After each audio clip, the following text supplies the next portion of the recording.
All right, welcome to another live stream here from Videolux Philippines. My name is Eric, and of course, here on the channel, we talk about all things Philippines.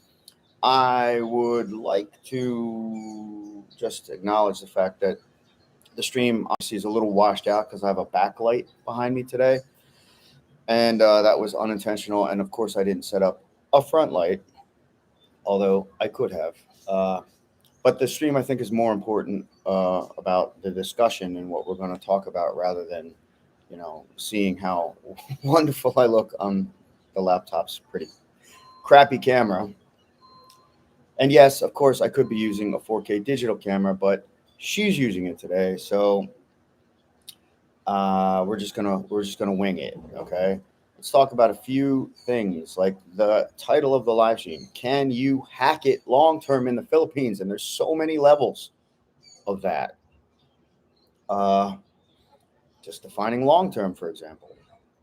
So first things first, I am broadcasting live from the barangay today. And the barangay is basically a Filipino word that means town or township or village.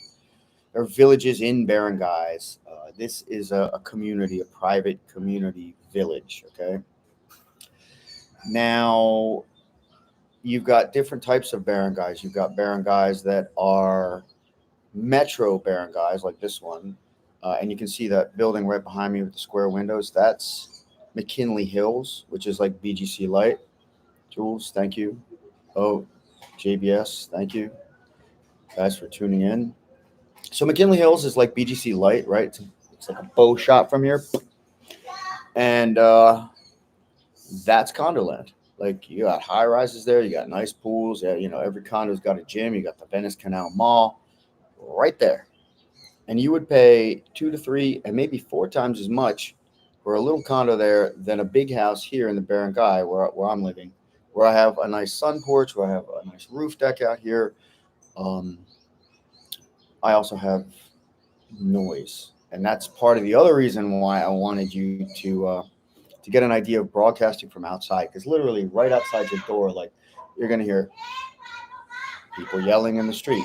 You're gonna hear dogs getting in fights. Some nights cats are like on the deck. They're like,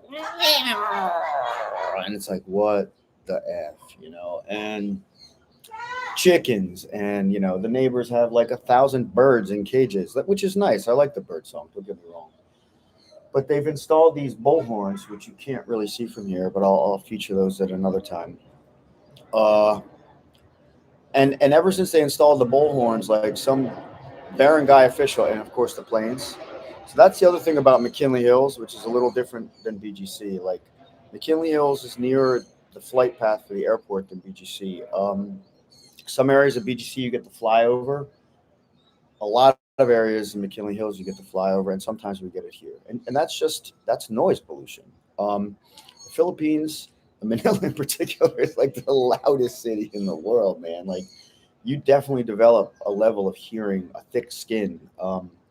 When I first came to the Philippines for work, it was said this before. I made 16 trips over 4 years, right? 160 hours in the air every year, and I used to have to bring earphones or earplugs, and I had to get a pair of sleeping headphones to listen to white noise to be able to sleep in my condo while I was working here, because the noise, even in Eastwood City with the construction, or in BGC with the construction or the traffic, like it's just, I just can't believe how loud it is. Not that you can't find a condo on the golf course in BGC or on the backside near the cemetery in McKinley Hills where you won't get a lot of that noise. Um, but even the backside of Eastwood City backs up against Barangay Bagumbayan, and it's chickens and dogs, like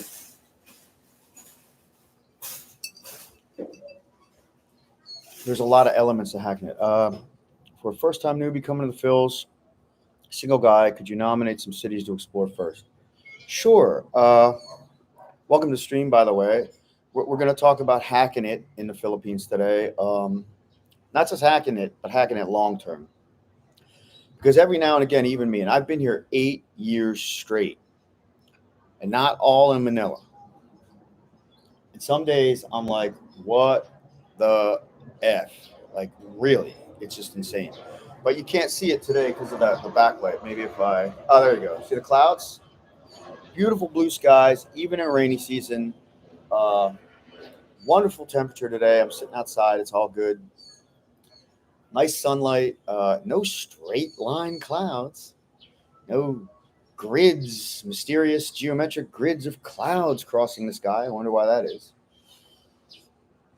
But yeah, no poison air here. I mean, except for your ridiculous pollution in probably most of the metro areas.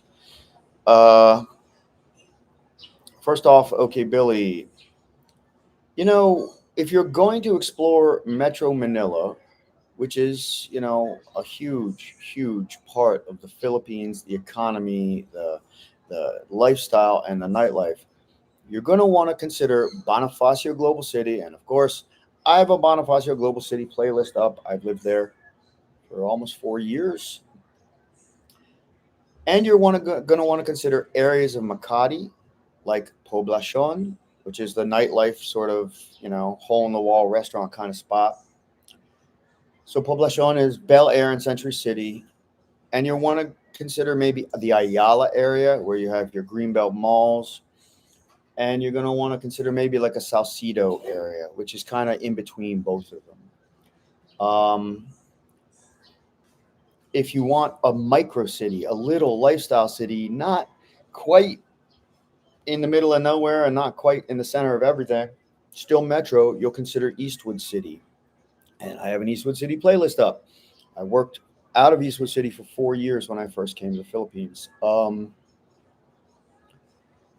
Otherwise, Cebu.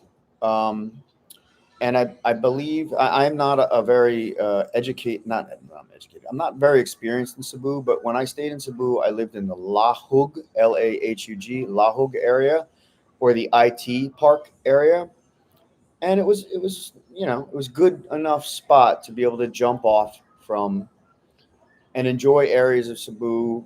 But the nice thing about Cebu compared to Manila is that Cebu, uh, it's a jump off spot for like beaches, waterfalls, hiking, mountains.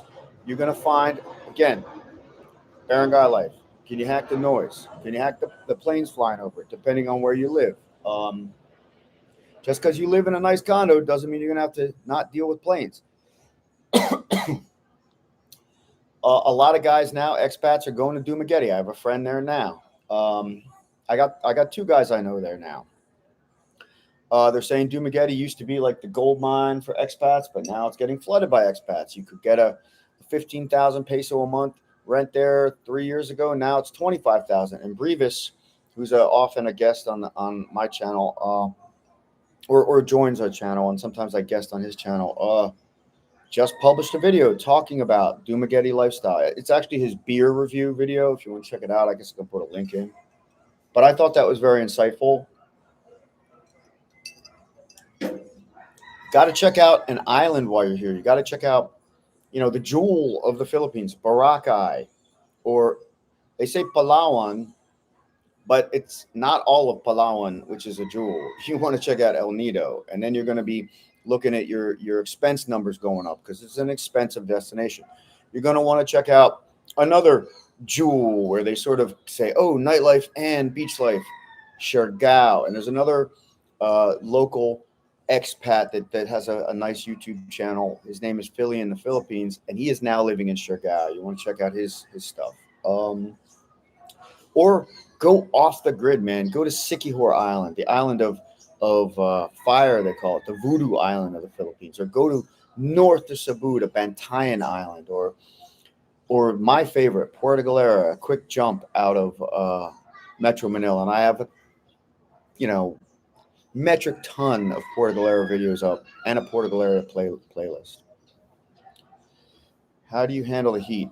Well, you acclimate to the heat for one. Now, I grew up in the tropics. I lived in Jamaica. I lived in the Cayman Islands.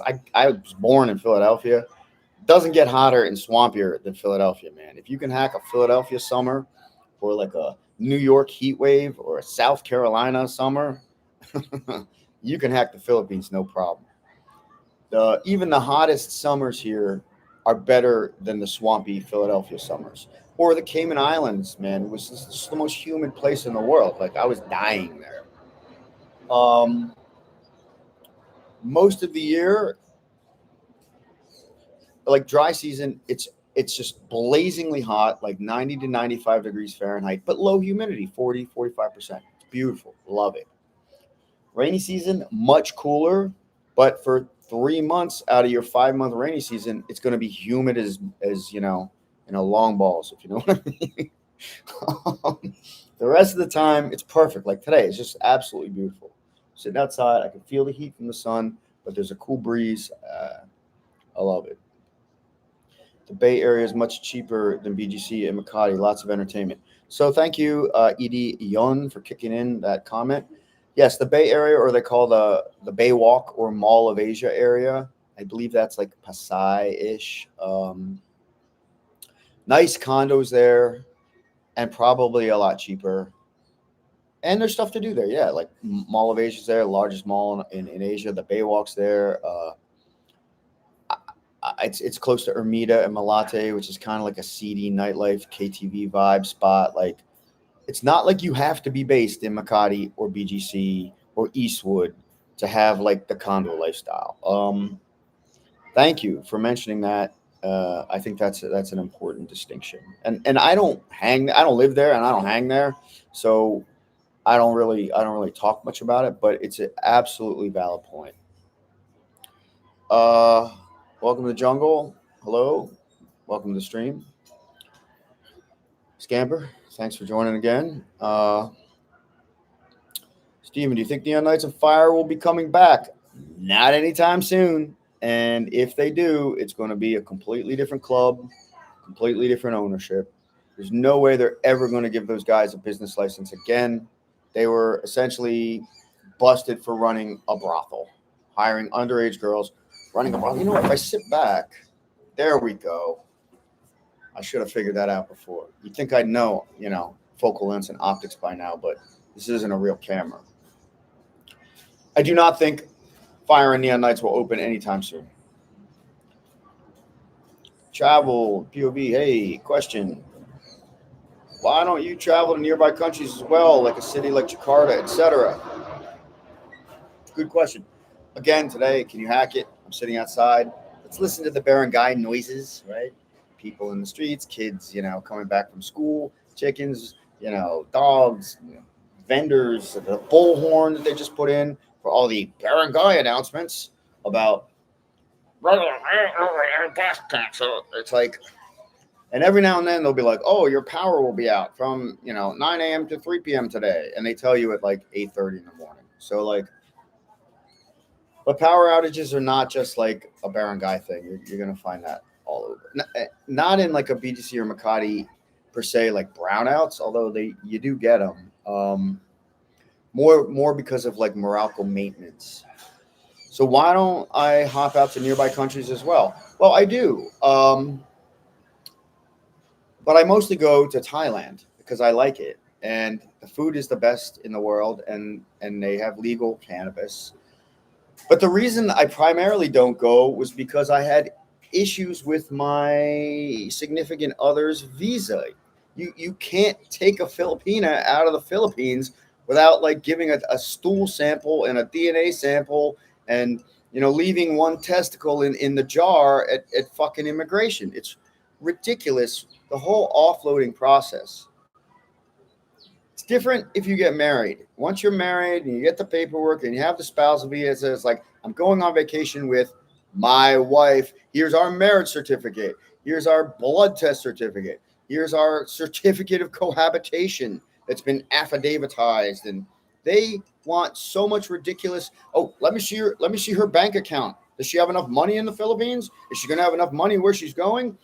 I need a signed statement that says she'll be with you, and I need copies of your hotel reservations to know she's not going to be living in a brothel in Thailand. Like the extreme prejudice, the extreme it's not segregation, it's stereotyping. It's against women, Filipinas in particular. Leaving the Philippines is out of control. And dude, there's 7,500 islands here. Like, Why the hell do I have to go anywhere out of the country? There's incredible, off the grid, amazing destinations here. When I go on vacation, I'm like, just throw me on the beach, bro. You know, I don't need nightlife. I don't need good food, and I don't need action. I get plenty of that in Manila. Uh, Questions are fine. Questions drive the live stream. I'm here for you guys today. You know, that's why I live stream. Not because I like to look at myself or hear myself talk. Which reminds me, super chats are open. If you guys want to make a contribution to the channel, it's much appreciated. All right, what do we got here? So I have to travel on occasion to renew my visa. So that's usually how I do it. Like when they tell you, oh, sorry, sir, we're not going to renew your visa, or your spousal visa hasn't come through yet, and whatever. Then you fly to Thailand for a weekend, and then you fly back, and everything's good. And I say Thailand because Thailand's cheap, and it's cheap to fly there, and it's cheap to live there and eat there. Grab yourself a cheap mountain bike to get around. So Manila is not a biking city. Like, not even BGC is a biking city, because you want a bike path. You want a road that you can get out on and open up. See what I mean? They're the dogs. This is barangay life. Can you hack it?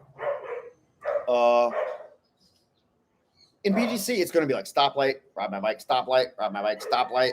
It's not like you have a loop that you can do or a track that you can ride on.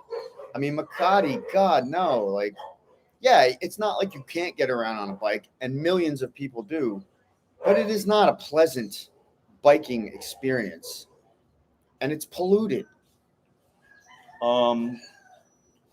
Manila is just not a biking city. Now, if you want to have a mountain bike and throw it on the back of your ride and then drive out to Batangas and then ride around, it'll be beautiful. Or if you live in the barangay, you know, I'm not the barangay, the province, yeah, sure, you'll be able to ride your bike. But like even like on Boracay, like it's just like one road. Like I wouldn't want to ride my bike on that road. The traffic is ridiculous. The road is in shitty condition.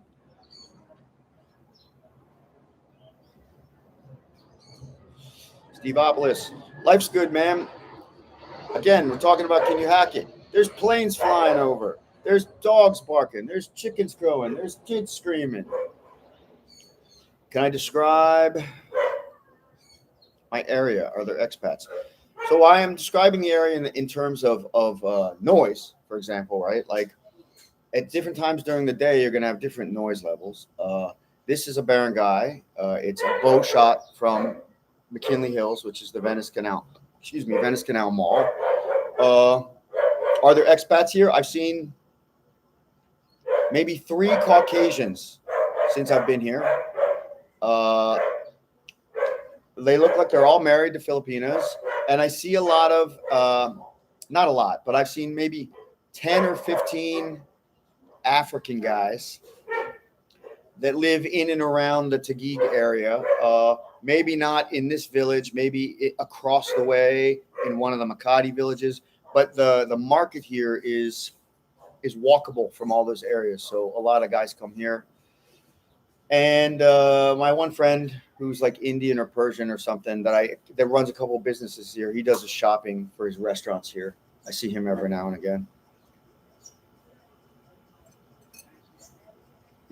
No, there's not a lot of expats here, but a bow shot away in McKinley Hills, it's filled with expats. And a kilometer and a half up the road, BGC, filled with expats. And that's the thing. Like I'm 800 meters from there, 1,600 meters from BGC, and I'm paying a third to a quarter of what I would pay to live there.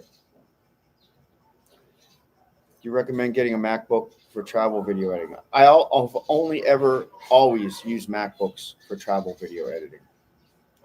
So yes, I do recommend it. Thailand, boom. Thailand rocks, man. Like for the very simple fact that lodging is cheap, food is the cheapest that you can possibly imagine and the best. And I'm not talking like I go to Thailand, I see expats sitting in frickin' McDonald's or Burger King. I'm like, what are you thinking? Like you could be in the corner restaurant, you know, with free Wi-Fi, eating like a plate of fresh cashew chicken with a papaya salad for like $3. The only thing that's not cheap or free in Thailand is action, baby. You're gonna pay to play, with very, very few exceptions. I'm just checking out the comments here. What other entertainment venues are similar to these places for the guys who want to partake in this type of nightlife? So you've got Quezon City. You've got what they call the Thomas Morato area, Thomas Morato Avenue. There's nightclubs, there's bars, there's KTV, there's even strip clubs out there. Guys, go to Quezon City. There's other areas of Makati. I mean, like, there's there's not a lot that's like, crazy throwdown nightclub though. Like a lot of it's gentlemen's clubs or KTV. Like you go to Malate or Ermita and it's all like KTV or like party bars or like not quite party bars, more like expat hangout bars, freelancers and KTV. And like, to me, that's not a bumping club. That's not a party bar where you're like, hey baby, how you doing? Like there's not a lot. There's nightlife and there's different levels of nightlife, but nothing quite like Pobla or BGC.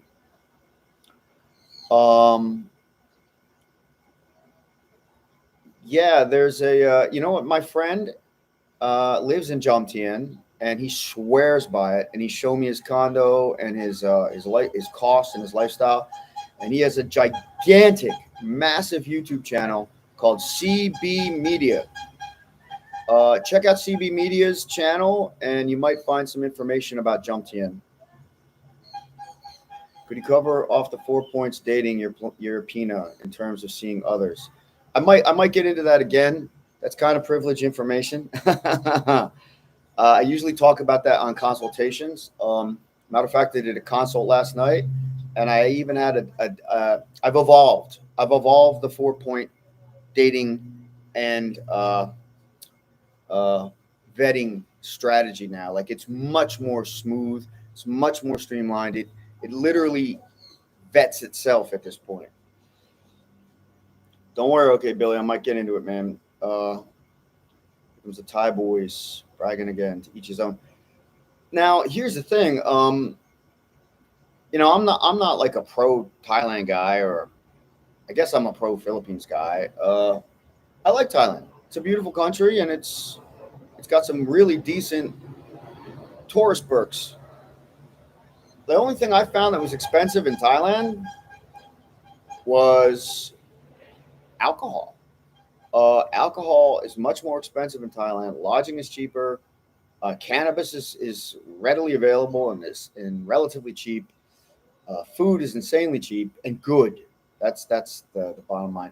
Now, don't get me wrong. You can go 4 or 5 stars in Thailand. Oscar's Bistro on Soy 11. Any of the Sky Bars, and it's going to be expensive. Not everything's cheap in Thailand.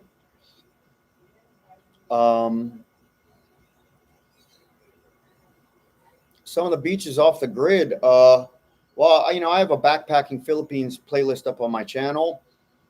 The other thing about beaches off the grid, you got to know what time of year to go, because some of those beaches you need a boat to get to, and if the sea is too rough, those little boats can't hack it. So you might go to Iloilo and then take the bus to Carlos, and then you're stuck in Carlos, which is in the middle of freaking nowhere, Panay Island, and you can't jump off from Carlos to Isla Gigantes because the sea's too rough.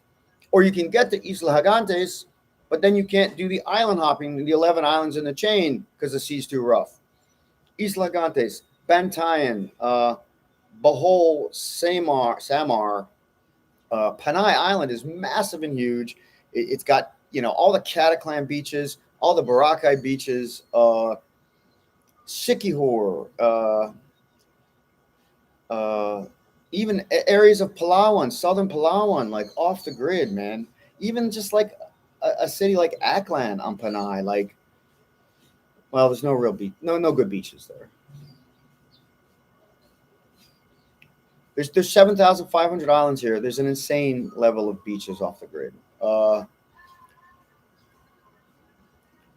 are you so driven on what you do? Is it all towards your goal of living the homestead life on a property off the grid? Yeah, pretty much that, and just maintaining fitness and strength and having a stress-free, essentially healthy lifestyle. Dude, I was corporate for 20 years and I was blue collar for 15 years before that. Like, I was banging nails. I was a builder. I'm a master carpenter by trade. Like, I like building. I'd love to get off the grid and start building again. I'm way over corporate. The only thing I can hack as far as corporate goes now is consulting, and or like freelance jobs. Like yesterday, I built a website. I did a business plan proposal for a company that wanted to hit a certain price point in their pitch, and then I literally built a website around that. And I did it all in like 3 hours. And I would say that most of the work and the heavy lifting was done by AI. And it took me a little while to figure out how to do that. But, I worked for Google here for years, all back in Google advertising, SEO, optimization, keyword analysis. What? She's knocking on the window. What? Oh, hold on a second, guys.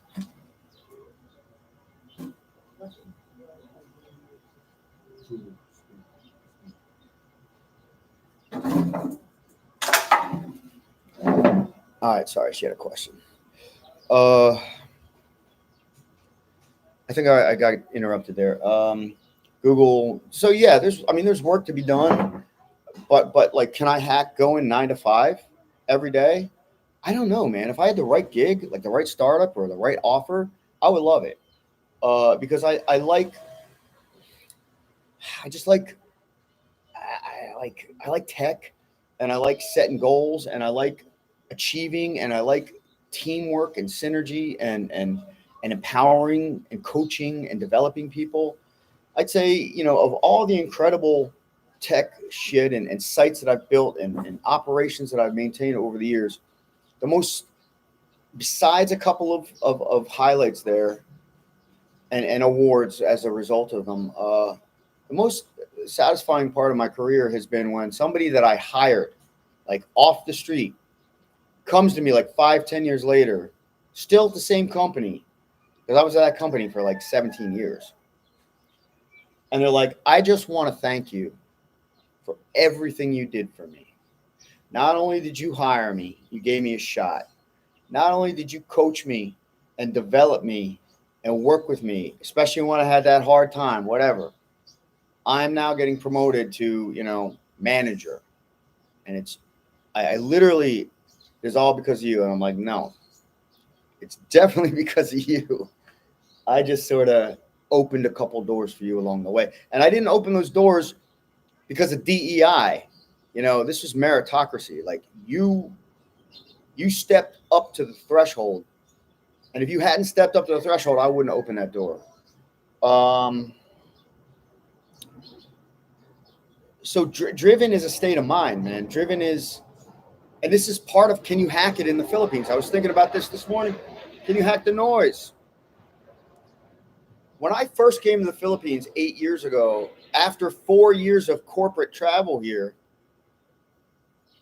I was retired, man, and I was ready to retire. I was like, fuck the corporate shit. I'm fat. I was 60 pounds overweight. I was feeling like shit. I was doped up on pharmaceuticals. I was poisoned by processed U.S. foods. I was a mess. And it took me about 2 years to drop the 60 pounds and get all the toxins out and get myself back into rhythm and back on track. And I was doing online like consultation work here or there, but mostly working on the channel because I liked it.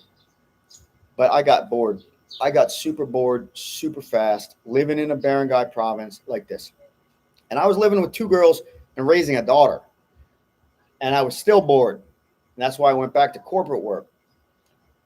But some people would say that's divine providence. They'd be like, the fates that be, the universe, the Lord led you back to BPO, because if you hadn't been in BPO during lockdown, you would have been deported, and BPO provided you a work permit, and blah blah blah. It's like everything happens for a reason. Is the bottom line here. Um, there's a great quote, and this is I've seen this proven time and time again, and more, and you don't realize it till after the fact. Luck is the combination of opportunity and being prepared for that opportunity. So, like this website that I built yesterday, if I hadn't been using AI or know how to use AI to build sites or research and develop plans and get all my framework together, it would have taken either I wouldn't have been able to do it because stuff's changing so much, or it would have taken me like 10, 12 hours to do that old school with coding. um I was prepared and an opportunity came up, and oh, lucky me, I got the job. It's not luck. It's not just a random thing. Now, some people would say also, like, so when I wake up in the morning too, I tell myself, bro, you're gonna be lucky today. Like, you're just gonna have a lucky day. Just put that in the back of your mind. um Driven is a state of mind. Driven is a result of discipline, goals, planning, and just the desire to want like a little bit better every day. uh yeah, man, they don't want people like P Diddy flying them out of the PH. And then we're talking about offloading Filipinas. And this was what we talked about on the previous live stream, how Instagram culture has destroyed dating, and the concept of people like my girl. Like, she's got an Instagram, she's got her bikini model stuff up there. She gets work through that. But she also gets like a million scumbag, like European, like douchebag guys that are like, hey, baby, you come stay on my yacht in Monaco for 30 days. I pay for you. I pay for everything. I fly you in. What they don't tell you is like, I fly in 10 other girls too, and you live in the same room on my yacht, and you my sex slave, and I might human traffic you too. So ha ha ha ha, come to Monaco, baby. Like, yeah, like P Diddy's will be flying bitches out of here left and right. Uh, that's a good point, man. Speaking of cost of living, what's the rent in your general area? So general area is again, see those little square windows right there? That is McKinley Hills. All right. McKinley Hills is all high rise condos, Venice Canal Mall, very nice. No jeepneys, no tricycles, all first world vibe. That's 800 kilometers from here. I would say your average rent there is $600 a month. You might get away with 5, but you're probably going to be pushing closer to 700 to 800 US a month. A kilometer and a half, twice the distance up the road is BGC. Same. You're not going to get away with less than 500 for a studio anymore. I mean, you might, depending on how you negotiate things. And this is another thing about the how you hack it, because I've given the advice before where if you want to cut your rent and you don't have a bank account in the Philippines, a technique to use to rent is to say, oh, you want 500 a month? Look, how's this sound? I'll give you 400 a month, and I'll give you 12 months up front. Let me sign a lease. Because it's hard for Filipinos to say no to that. But now you're in that condo for an entire year.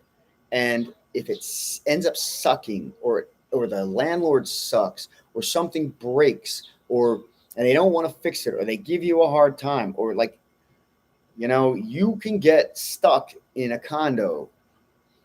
So that's why I tell guys a lot, before you rent long term, go Airbnb and find somewhere you like, find a host that you're comfortable with, and then once you have a good rapport, negotiate something offline.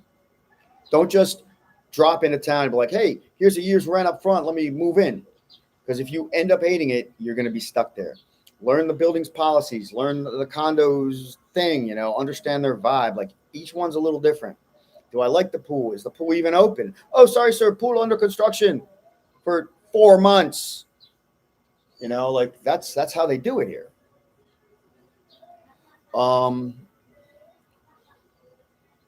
Speaking of cost of living, so here we rent for much less. This is a 3-bedroom, 3-bath, double-decker house with a full roof deck and 2 porches and gated parking. We pay less than $300 a month to live here. But again, it's in the barangay. Planes, chickens, dogs, kids, bullhorn announcements. And I love the Palenque that's right down the street, the open, vegetable markets, the fish markets, all that stuff. Like, it's cheap as hell, but it's also very chaotic. But that chaotic element, the other thing I like about that is it's vibrant. Like, there's nothing. It's colorful. It's vibrant. It's active. Like, that's a Southeast Asia thing. Revis, welcome to the stream. Yeah, and no money, no honey, especially in Thailand. And it's getting that way now in the Philippines. Although not always. You can still find your uncorrupted, organic province girls. If you met a nice girl from Leyte, like my bro flew in a girl from Iloilo the other day. He'd met her in Iloilo, flew her to Manila, never been to Cebu, never been to Manila, never been in a real bar or club. We took her out for a full night, VIP night. Her mind was blown. She was like holding on to him like a baby, chimpanzee or something. She wouldn't let go. She's like, this is too much for me. Like, there are girls that have no idea of what that world really is like. She was just a simple girl. She's like, I like you. You're nice to me. You're a foreigner. Come to my little town and meet my family. Like, that's what's on her mind. She's like, I want to get married and have a kid. I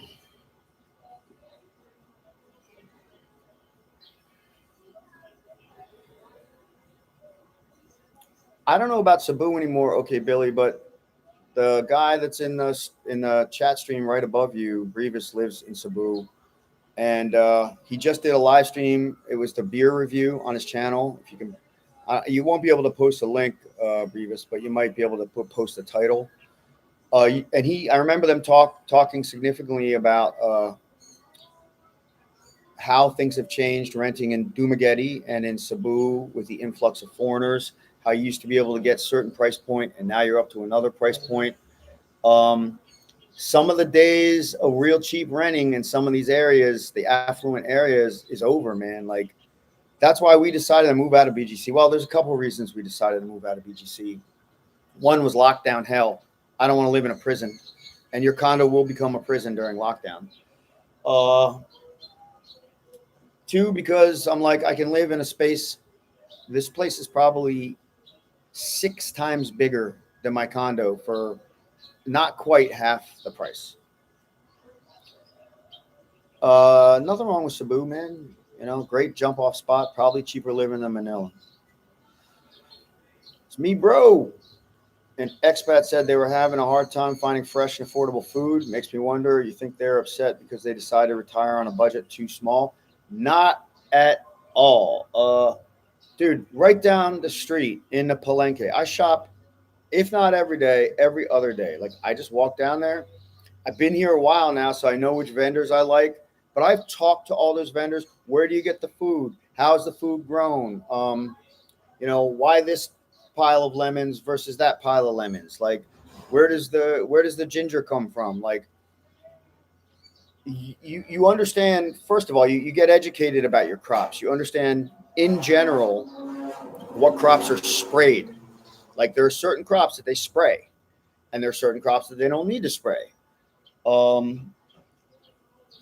Is your stuff grown organically, or is your stuff grown commercially? There's ways to figure that out, and it's cheap as blazes, man. Like, there's a guy that does organic eggs. He has a farm. He doesn't always have eggs because it's organic and it's his farm, and he has to kind of cart everything in. But those eggs are 10 pesos a piece. So that means for 100 pesos, I buy 10 eggs. That's $1.85. For $1.85, I buy 10 eggs. So that's 30 eggs for $5, basically, or $6, say 2, 4, 6, $5.50. 30 eggs for $5. That's 30 organic eggs for $5. I feel like I go down there. I'm like, I need tomatoes. I need onion. I need some ginger. I need some malunggay. I need some chili leaves. I need some bok choy. And I get a huge bag of vegetables, cucumbers, and they're like 84 pesos, sir. And I'm like, that's like, that's like $1.50. If you know where to shop, man, you can totally get fresh food. Uh, but if you go to a marketplace over in the Venice Canal Mall, it's gonna be expensive. I mean, what they call organic produce in the marketplace mall, dude, that stuff's like almost American prices. Anton, it was great running into you the other day. Appreciate you being approachable and down to earth. Oh, my pleasure, man. Thank you for saying hi. Uh, yeah, why not? I mean, it's all good, right? I'm approachable. That's why I do live streams. I want to, connect with you. Like I said, I don't do this for me. I see enough of myself and listen to myself enough. Um, if you guys are enjoying the stream, consider super chats on the stream. It's always appreciated. What else we got?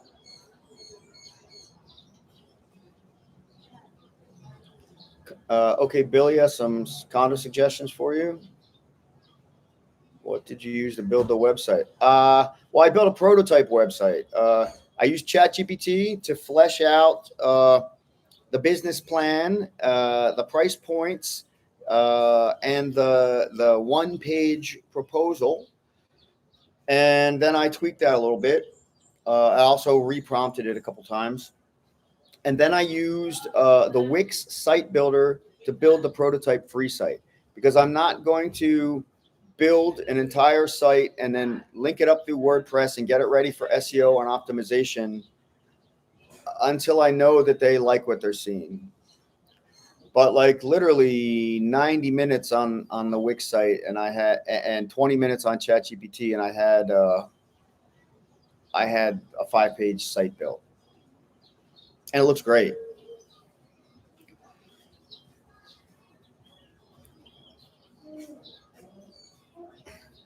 What did you use to build the website? Brevis 15K peso per month. Who can you walk to Ayala Mall? I don't know. It's me, bro. Had a message retracted. I don't know why that is, because YouTube is censoring you.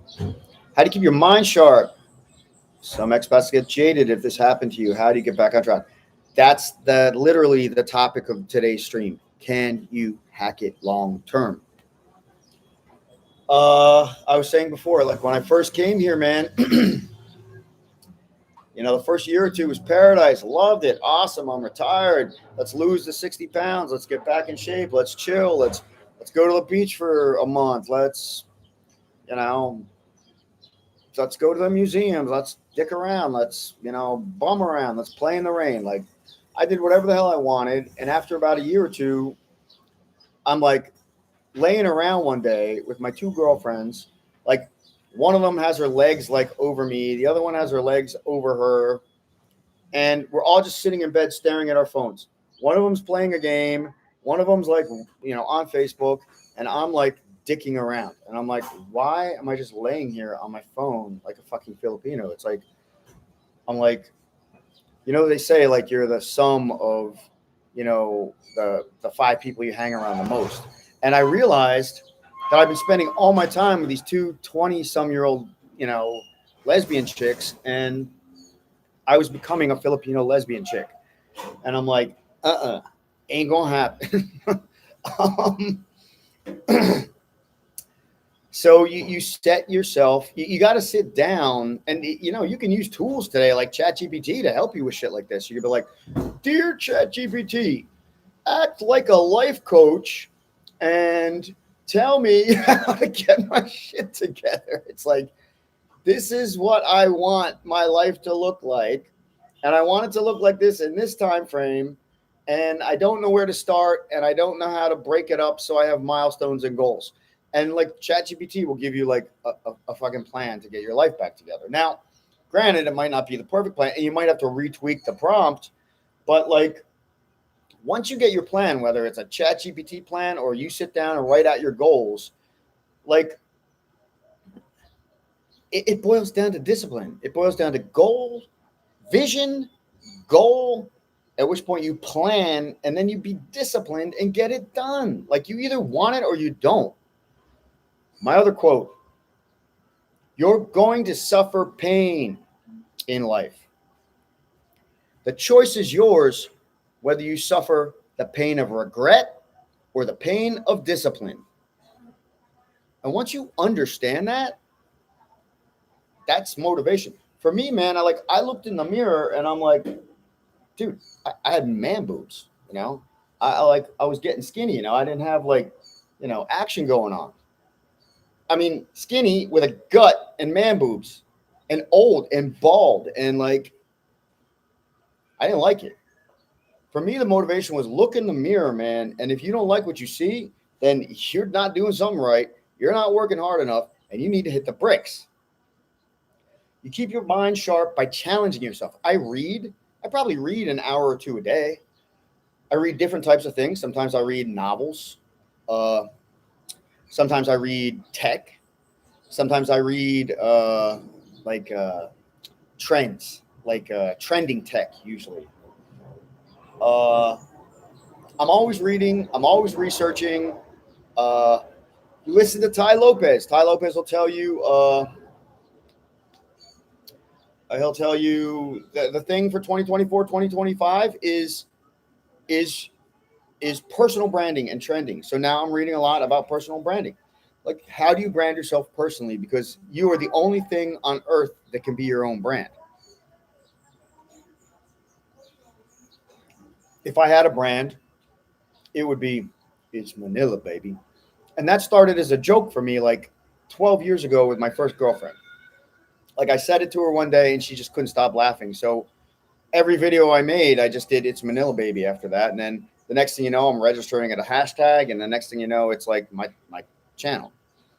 Because like I'd say, man, there's nothing like it. It's Manila, baby. Like you just can't get this anywhere else.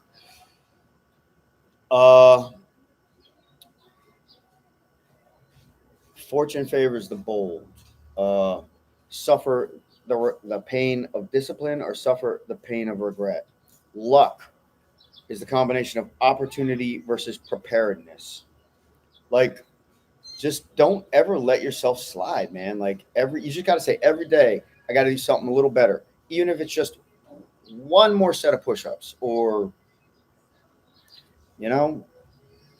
one more article or one more or 10 more minutes of video produced, like something.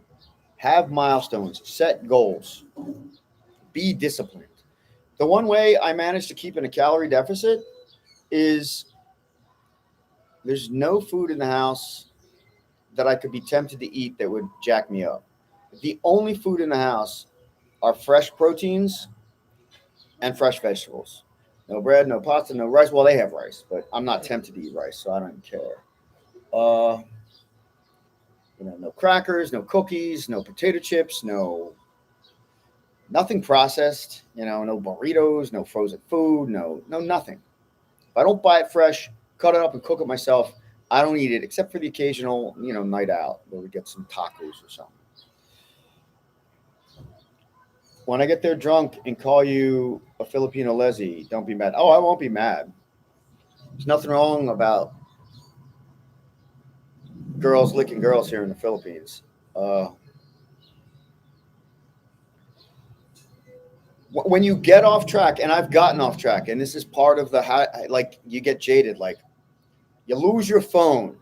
And now you're like, oh, shit, my Gcash is linked to that. Oh, shit, my bank is linked to that. Oh, now I can't go online and do my banking because I can't do second step verification. And now I got to pay my internet bills. And now they cut my internet off. And now I got to go to the bank. But, oh, it's a Filipino holiday. And now the bank's not closed. And, and I can't get a Grab because my phone is gone. And now I have to walk out to the main road. And, and the taxi guy wants to rob me. And,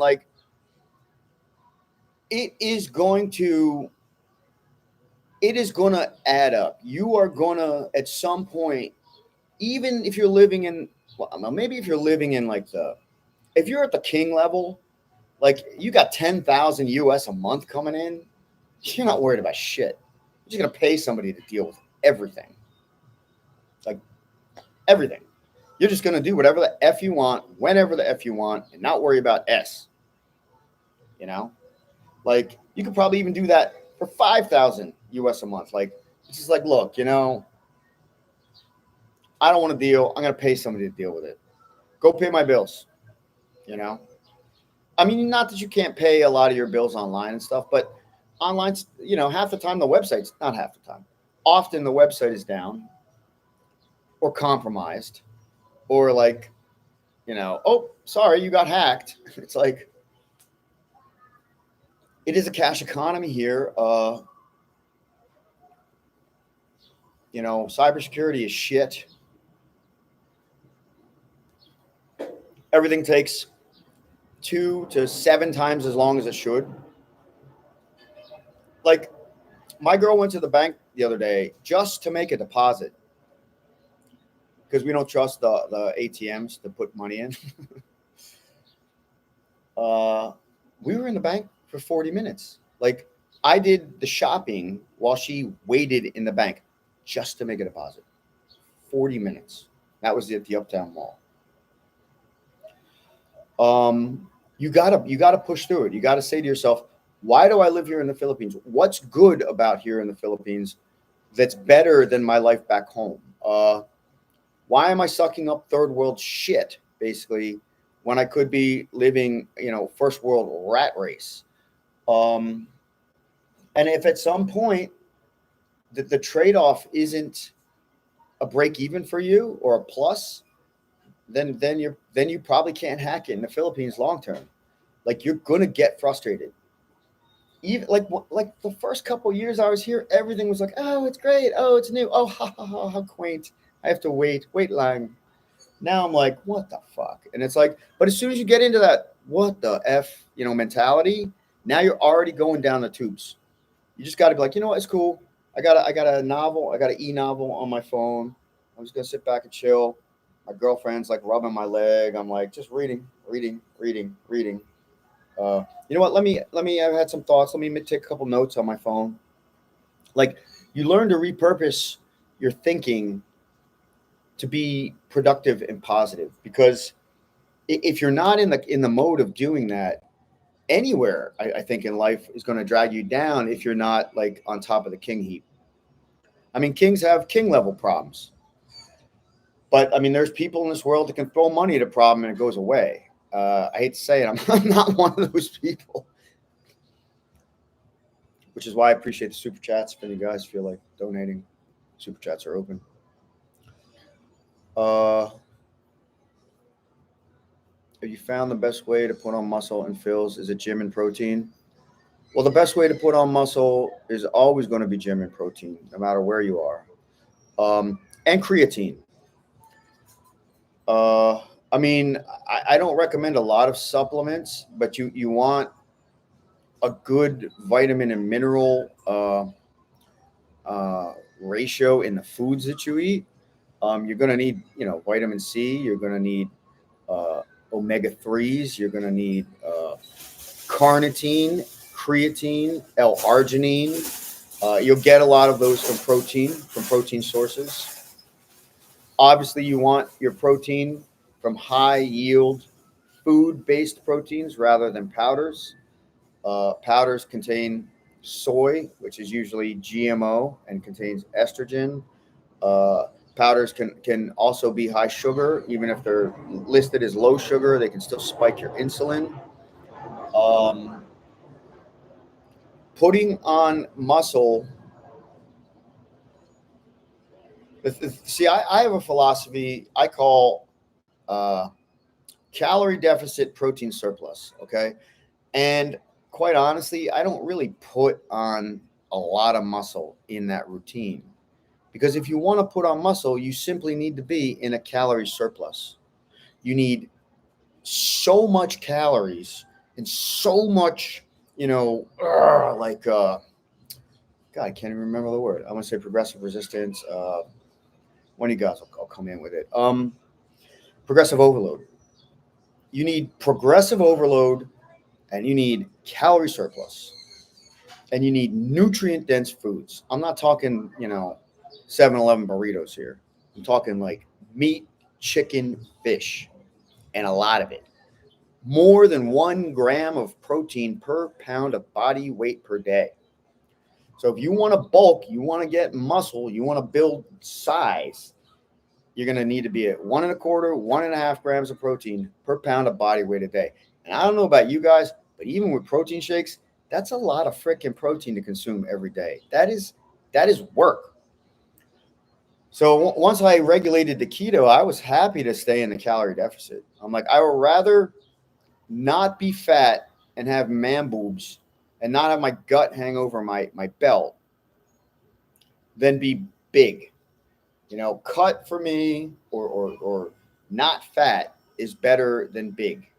So I'm a calorie deficit, protein surplus guy. And protein surplus because I don't want to lose any of the muscle that I have. Pretty sure it's illegal to not have a nice house here. You mean here in the Philippines? I think my house is nice, but I could give you 10 reasons why it's a crappy dump shithole. I have 3 rooms. When there's a typhoon, at least 2 of them leak. I mean, there's 3 bedrooms, plus the 2 salas, the dining room, the kitchens, the porches. I got 1 leak in the back part of the dining room, and I got 1 leak in the back part of 1 bedroom, and I got 1 leak in the back part of the upstairs sala. Every now and again, I see rodents. There's always going to be freaking cockroaches. If you leave the wrong door open at the wrong time, you're gonna have like a feral cat in your house. Like it's dusty. It's dusty as all. The plumbing sucks compared to America. I can give you 10 reasons why this is an absolute dump shithole. But it's big. It's got sunlight. It's got breeze. I got no one hassling me. Please, sir, can I see your identification to bring your girlfriend's friend home? No, you don't. No, there's no sign-in required here. There's no, limit on people in your condo. There's no nothing. Like we've had 50 people in this house.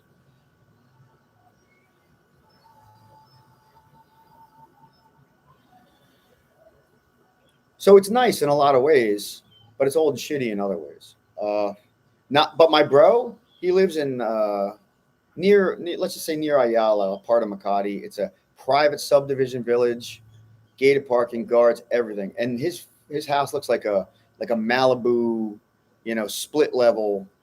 Like the only thing that's missing is a pool. Like it is 100% super high end, modern, clean, first world living. And he's paying a fortune, at least in the Philippines, to live there. Like if he was living in that house in Malibu, he's probably paying, 30% of what it would cost him to live in a house like that in or Miami or somewhere. They say on average, cost of living here is 72% less than a Western country like America. And for a family, it's 68.9% less.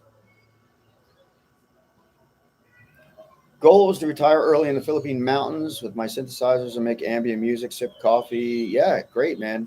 That's kind of what I did. I actually have a full digital music studio here. I run it through the Mac. I got the little mixer. I got the microphones. I got everything. Use the software in the computer. Definitely, man. Definitely. For me, it's less music and more, video and stuff, but mountains are nice here. Mountains are very nice. But again, you're going to have that province lifestyle. Some guys can hack that. Like you're in the mountains, like you're going to find that there's going to be 3 days out of the month you don't have power, or 3 days out of the month you don't have water, or you can't buy half the shit you want to buy. Like, there's I'll just give you an example: corned beef or a can of tuna fish or something. Like the store's just out. So that means you're going to need to get on your scooter and drive to the nearest city and then, do your shopping and then drive back. And then you're going to get caught in a rainstorm. And then it's just, I'm telling you, man, it's beautiful here. It's chill here. There's no corporate stress here unless, of course, you're doing what I was doing, BPO work, or you're an accountant working in BPO or something. Like if you're in BPO, you're going to be stressed. But if you're essentially retired or doing consulting like me, you're going to have a lot of chill, but shit's still going to get under your skin. Don't for 1 second look at like my videos or some other expats videos, unless like Philly in the Philippines is a good example, or even Brevis. Like I like Brevis's live streams and his videos because he's very candid about things that I don't even talk about. Like he'll tell you stuff about his personal life, his past, like what led him here. I mean, not that I haven't done that, but I just feel like he's a little more genuine. Like when I tell you about it, it's like I'm listing facts. When he tells you about it, it's like he's telling a story. Same with Philly in the Philippines, man. These guys are straight shooters. Like they'll tell you what's good, they'll tell you what they like, and they'll tell you what sucks.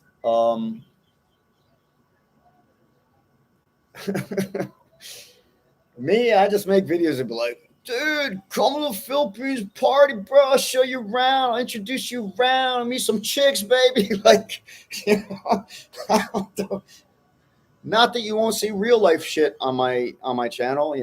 The backpacking, the occasional cost of living, the BPO lifestyle, like the barangay life. It's not all cakes and freaking tea here. I did Acid Watcher's diet last year for heartburn. Ooh, interesting. Never heard of that one. I lost 30 pounds and wasn't even trying to lose weight.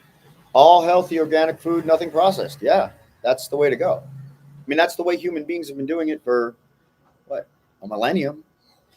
It isn't until we basically introduce processed foods into our diet that things became a problem. And mostly it was when they introduced seed oils. So when we got away from butter, fat, lard, whole cream milk, when we got away from dairy and moved into seed oils, that's when things started going bad. When we got into high carb, rice cakes, they're good for you. They're low calorie. You'll lose weight. No, rice cakes are high glycemic index carbs, convert directly into sugar. We got into putting corn syrup and partially hydrogenated GMO vegetable oils into our foods. Yellow number 5, red number 5, dyes, benzene. There's fucking benzene in your food. Like the amount of chemicals and shit that is in the food is horrendous, and it's designed that way. The pharmaceutical company and the big agri companies, these guys work together. One is trying to keep you sick and fat, and the other is trying to give you the medicines to keep you alive so you can stay sick and fat and keep buying shit and buying medicine. Like it is a vicious cycle. And it's like someone was saying, the definition of an insane society is they keep you sick and fat but alive to make money. Like you are just a money farm to them. And that was the whole feminist movement, right? They said feminism, they're basically, after declassification of certain documents, they're realizing that the feminist movement wasn't about empowering women. It was about getting women out of the workplace so you have double the amount of taxpayers in the system. They're just like, look, let's just trick these bitches into getting out of the house and raising their kids and having a nuclear family and put them in a world where we can make another level of tax revenue off of them. And now let's further that and empower them to the point where, like, I don't need a man, and now you've destroyed the nuclear family, and now you got single mothers raising men. And we see the demographic on that is that they have a 74% higher incidence of disciplinary issues and or prison time and or a higher recidivism rate once they go to prison, right? And now they're on the system, welfare, everything. It's like you raise a child outside of the family unit, or you raise a child as a single mom, and that child has a 74% chance to be a disciplinary and or criminal and or incarcerated individual. I don't know the breakdown of all those things inside the 74%, but Whole Foods is the way to go. It's always been the way to go.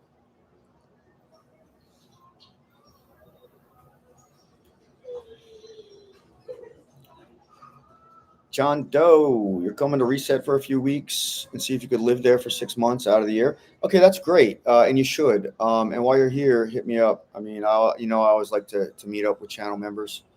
Oh yeah, guys, join this channel as a member. Helps me out, and you get to see all kinds of cool stuff that you can't see on public YouTube, and you can connect with me. I got a bro that comes for 6 months every year. Okay, he's a seasonal worker. Last year he had a fantastic trip. Everything was great. Swimming in estrogen, if you know what I mean. This trip, I hear from him every week or two. Something's pissing him off. Something's frustrating the shit out of him. Like it's hit or miss a lot in the Philippines. Like I think he was even thinking of cutting his trip short. He's just like, I am sick of the bullshit. But then I think he figured something out, and now he's adjusted again. Which internet company to use for your phone and home internet? It's either going to be Globe, Smart, or Converge, and that kind of depends on where you live. If you live in Visayas, it's probably going to be Smart for cellular. If you live in Manila, it's probably going to be Globe for cellular. If you live in BGC, you're probably going to be on Globe for fiber. If you live where I live, outside of BGC, and you want to not spend a lot of money, you're going to go with Converge. There's a couple options now. Imagine recording and the power goes off. So, yeah. That's what happened to my live stream last week. Power got tripped. Hear the loudspeaker? Once they installed that thing, some jolly with a heart on over at the barangay just can't keep. He's like, I can't wait to get on the goddamn thing today and scream into the whole barangay. I'm famous. It's me. That's my voice. So yeah, your power's gonna trip while you're recording. That's why my live stream got cut last week. Power tripped and live stream's done. And even if I had a generator, it would still take a minute for it to kick in and a minute or 5 minutes for the internet to reboot and blah, blah, blah. You're still effed. Yeah. Brevis, man, he says, I love the province, like for 3 days. Because after a while, man, you're just like, what the F am I doing here? Like, unless you're literally a walk from the beach or from the waterfall, you're going to get bored real fast. And most of the times, I mean, how many weeks and weeks on end can you walk to the waterfall and be like, and you're like, yeah, I'm at the waterfall again. Everything's going to be relative, man. Even the beautiful beach, like, this isn't a party beach in the province. There's no like bars up on the strip like Boracay. There's no like little restaurants you can go chill at and have your little coffee and then go down to the water. And you're going to an empty beach, you know, and there might be scraggly shit around or rocks or whatever. You got to bring your own water. You got to, you know, keep an eye on your stuff. It's like even paradise gets old, man. And I realized that when I backpacked out of Cebu, like after like weeks of backpacking and just being on, I think it was Siquijor Island, I'm like, you know what? Actually, something happened. I had to go back to Manila. But like in contemplating all that, I realized I'm like, there's only so much beach and paradise and like no stress that a body can handle. And that goes back to the book. I think it's called How Not to Give a Fuck. No, it's not that one. It's another one. It's actually it might be that one. Where its main premise is that human beings need problems. Okay, human beings need problems to be challenged, to overcome, to survive. In order to stay sharp and not feel stagnant, you've got to be confronted with problems. But then the book goes on to say, the trick in life isn't to not have problems. The trick in life is to create better problems for yourself. And that's the crux of the trade-off between can you hack it in the Philippines. When you move to the Philippines, you're just going to create different problems for yourself. The question you have to answer for yourself is, did I create better problems for myself here than I had back home? Like I could literally end the stream now, and that's the best advice I could give you. Read that book, How Not to Give a F.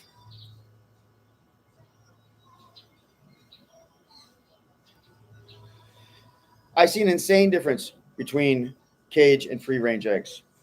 Insane difference here. Like it's like the difference between a yellow egg and an egg that's so incredibly rich in orange that you think there's something wrong with the egg. I'm like, is this egg spoiled? Like, I've never seen organic eggs like that before. And I used to have a friend of mine, one of my karate colleagues, she kept hens because we kind of lived in Valley Forge. It was pretty rural for Pennsylvania, and she had hens in the backyard, and her hens would lay like speckled eggs, like green eggs, like brown eggs, like all these different colored, cool little organic eggs, and they were really tasty, nice, like rich colored eggs, but nothing like what you see here in the Philippines. And the difference between a regular egg and an organic egg is usually 2 or 3 pesos.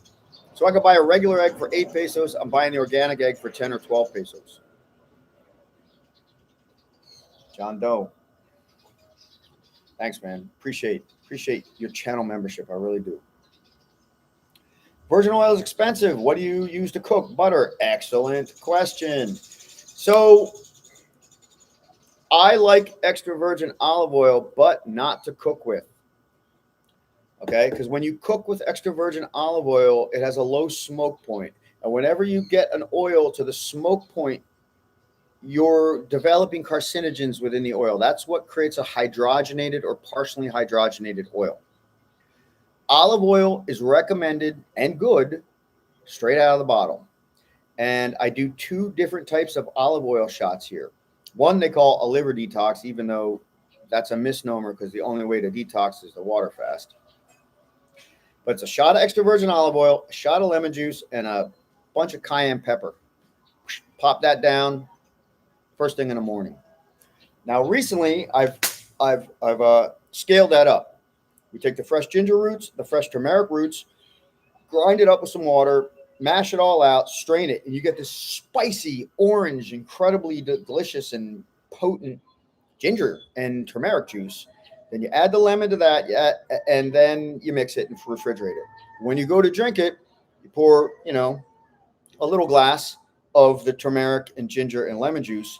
You add the extra virgin olive oil, the apple cider vinegar, some salt, and the cayenne pepper. And that thing actually gets that sharpens you up, man. And it makes you feel like awake. Like it is better than any, it is the only thing that's ever popped me harder than that is Adderall. And it also regulates your appetite. What was the question again? All right. So what do I cook with? So after 25 years, I started eating beef again. Like I was off beef, pork, anything that had hooves, any mammal. I'm like, I don't eat mammals. And it wasn't because I was like, save the animals. It was because in America, that shit is poison. It's filled with hormones, vaccines, antibiotics, steroids. And now the shit's probably GMO. Let's splice this cow with a flounder gene like we did to the tomato. And it won't, it's like they do insane shit to food in America. And I just didn't want any part of it. But here in the Philippines, I started eating beef again. So often I'll make a very large pot of chili, okay? And I get good ground beef. And when I cook down that ground beef, I cook out the fat. And then I take that fat and I save that fat and I make I want to say lard out of it, but it's tallow. Basically, it's beef tallow. So I take the beef, I add a little salt, add a little pepper, add a little garlic powder, add a little onion powder, mix that all up, and I keep it in the fridge. And it keeps for weeks. And whenever I need to cook something that needs oil, I just scoop out that beef tallow. It looks like a white, it looks like ice cream, like frozen white, fat, basically. Throw that in a pan, very high smoke point. all the beef compounds are in it. All the natural fats are in it. If I can't use that, I will use butter, or I will cook with coconut oil, because the virgin coconut oil or the extra virgin coconut oil, again, the virgin coconut oils and the extra virgin coconut oils here, when you buy them in the store, they just look like a tube of white paste. Like their freezing point is so low that the air con in the store solidifies the oil. They basically say the only oils to cook with are virgin coconut oil or a coconut oil and or avocado oil. There might be one more. I can't remember what it is. Or beef tallow or butter. So I cook mostly with beef tallow, butter, or the virgin coconut oil. But again, believe it or not, most of the cooking that I do doesn't require oils. All right. I've made it through the comments. Did I miss any comments? I've missed a couple comments over the last couple weeks.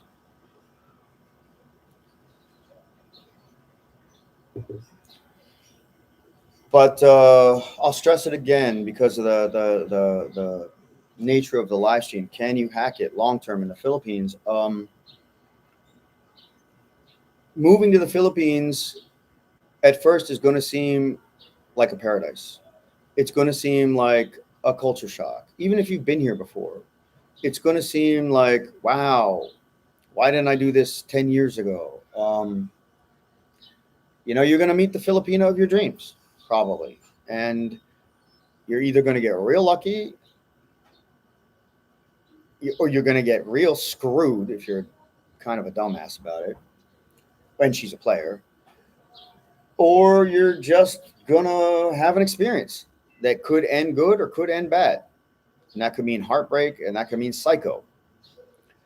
So I'll give you an example of psycho. So I had a girlfriend that was sweet and loving and wonderful, and I was going to marry her, and she was the best thing ever. And she smashed her head open in a motorcycle accident and just was never the same after that. She tried to warn me, and she tried to tell me, and she's like, no, I'm not going to change. No, I'm done. No, things are different. I can't control myself. And I would start to see it. Like, I figure, it's just a product of your environment. Oh, let me get you out of the environment. Oh, let me get you into a healthier lifestyle. Oh, let me put you on track for this career. Let me start your business. Like, whatever I did for this girl, I could do for this girl. But whatever happened in her brain, man, like there was just a switch that she could no longer control. Not to say that she didn't have a difficult childhood, and a lot of Filipinos here do have a difficult childhood, and they have emotional trauma. And I've talked about this before, where they don't have the opportunity to work through the emotional trauma. So they're at they're a victim of their triggers, and they need a strong, mature, patient, masculine man that's willing or able to handle that and give them solid, kind, consistent, balanced support to coach them out of that stage. Hey, look, baby, you don't have to be that way with me. I'm here for you. Look, here's a better way to communicate. Instead of screaming and grabbing a knife and threatening to cut yourself up and then call the barangay police and tell them that I attacked you, why don't you just say, babe, what you did really upset me, and here's why. Like,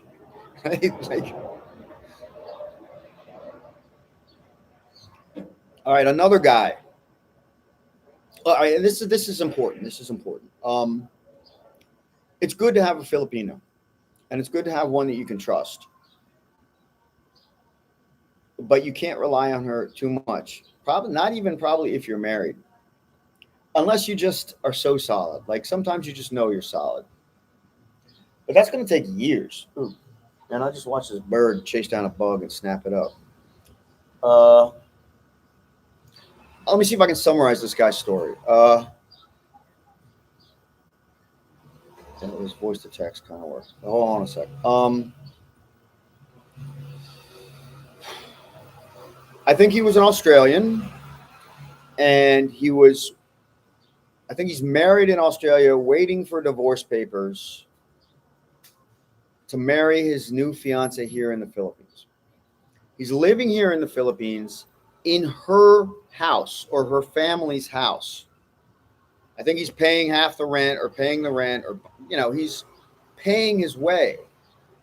He's getting his Australian money sent to the Philippines, but because he doesn't want to take a hit on remittance and can't have a bank account here because he's not married here yet and he's just on a tourist visa, he's having all the money sent to her bank account.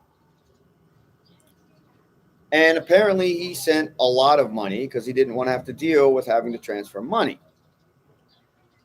So now there's this Filipina that's got this guy living in her house, whether he's paying all the bills or half the bills or whatever. Maybe he's, I don't know, not her dream guy. Maybe she's just saying, oh, I've got a foreigner and he's paying for shit, so I'll let him stay here. Or I'll even marry him, like I'll settle.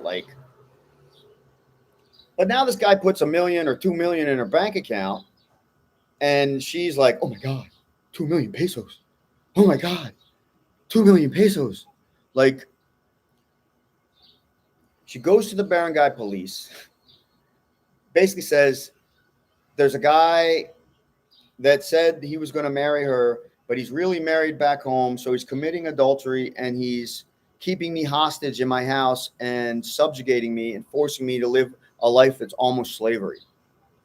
The barangay police come and they tell the guy, you have to leave and you can only pack 2 bags and nothing else, no electronics, no computers, no nothing. And you have to leave now or we'll arrest you. And there's no investigation. She doesn't need any proof, blah, blah, blah. Again, he could file a countersuit and then there has to be an investigation and then he can get his stuff back. But my point is, if you turn over everything to her, you're a foreigner in this country, bro. You got no rights, man. You're either on your best behavior or you are a potential victim. You need to maintain the power. You need your name on the lease, not hers. You need your money in a locking safe bag. I use the pack safes, right? You need your bank account. You need a system that'll work for you. And that's the other thing. What is your system for phone calls back home? Are you on a pay per month? How much is that costing you? Are you switching to eSIM? What's your banking system like? I recommend Aspire, right? It's an online digital bank. It's a U.S.-based bank. You got to be a U.S. citizen to use it, I think. But, they reimburse all ATM fees every month, international, anywhere. How are you getting your money? If you're not sending it directly to your bank here is only going to insure up to 500,000 pesos, so you're never going to keep more than that in your bank.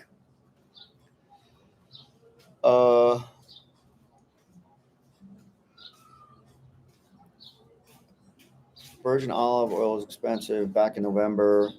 Southwest Australian virgin olive oil. That sounds good. Thank you. Always up for Pasaloo bombs. Can you get a new condo for 30 to 40K, not Manila, somewhere low key? So when you say new condo, you mean rent for 30 to 40K? Hell yeah. Pasay, for example, the guy was saying earlier in that the Bay Area or the Mall of Asia area, there's a lot of new condos there. Not Manila. Sorry. Okay, I'll give you an example, but I think it's Bataan. No, it's north. It's north. So that would be Pampanga, I think. No, Pampanga. Yes, Pampanga's north. No, Pampanga's the hot springs. Shit, I'm confused. Batangas is south. Let's say Zambales, going towards Subic. Or even the Tai Rizal area. I think it's up that way. Not Tai Rizal. Jesus Christ. Tagaytay. Tagaytay is the tall volcano region, which is a PDZ, permanent danger zone, and that's another whole level. But they just built another aqua beach resort up there, the Paris Hilton Beach Resort. The Paris Hilton Beach Resort here in Mandaluyong is really nice. It's got It's got a lap pool. It's got a man-made beach. It's got a wave pool. It's got its own shopping. It's got a nice gym. It's got a restaurants. I mean, the Paris Hilton Beach Club, the Aqua Beach Resort here in Mandaluyong, no, Parañaque, sorry, Parañaque, Philippines. Parañaque, Manila, Philippines is beautiful. And they just built one up north, whether that's like, I forget if it's Pampanga or if it's Tagaytay or somewhere up there. So you could definitely score there in the 30 to 40K range. Buy it. Are you talking 40,000 pesos? 40,000 US dollars? No, I mean, condos here, I can't do the conversion for 40,000 in my head, but I mean, you're looking 10 to 18 million for a condo investment. 8 to 14 million, 10 to 18 million pesos. I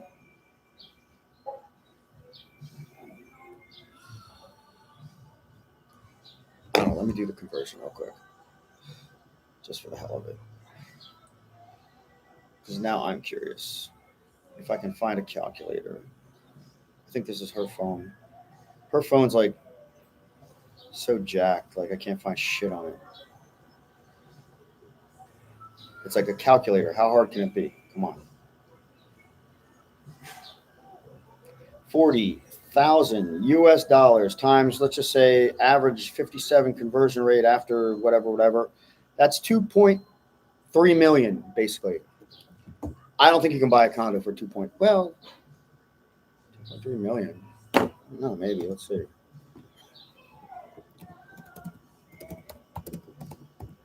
Average price.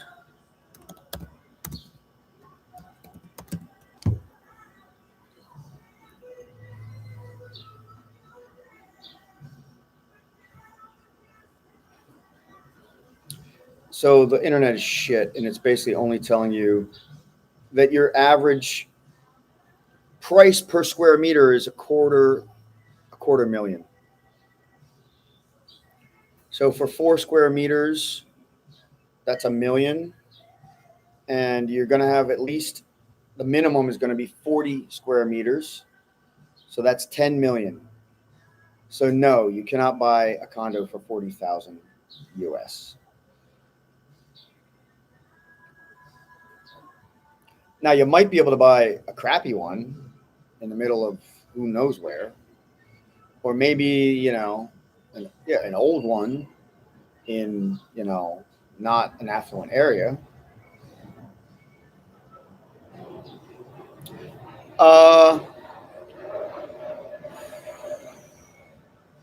YouTube, you used Google Voice and was able to open a BPI account. All works flawlessly. Well, I don't know when you open that account. I have 2 BPI accounts, and they will not let me open another one until I show them like my Philippine spousal visa. I lived in Parañaque, Bicutan for 1 year. It sucked. So I lived in Parañaque, Bicutan at that Paris Hilton Aqua Beach Club Resort, and I thought it was great. But again, I'm living at a beach resort in the middle of Manila, so like, it's not going to suck too bad. Like every a couple nights a week, we rolled up to SM Bicutan, and we'd eat like Thai food or do a little shopping. But mostly we just chilled in the condo. I swam laps, hit the gym, hung out with my girlfriend, raised her kid, threw the kid in the pool. We had fun. And then once, maybe twice a week, we just grab a taxi up to Makati, get a little something different to eat and party for a bit and head home. Like if you're looking to rent just like a normal condo or a normal apartment in Bicutan, yeah, I mean, it's going to be barangay shit living. Like at least here in this barangay, like you can see there's green stuff around. Like it's not just a concrete jungle of hell. Like, let me get up for a second. Like you can see this one's kind of a nice house, right? But this one here, I mean, it's bare brick. Like it's got rebar hanging off it. It's got a tin roof. Like it looks like shit. I don't know what's inside, but you know, most of your barangay living isn't going to be glamorous at all. This is not glamorous. It's just nice. Look at those blue skies. No straight line clouds. Uh,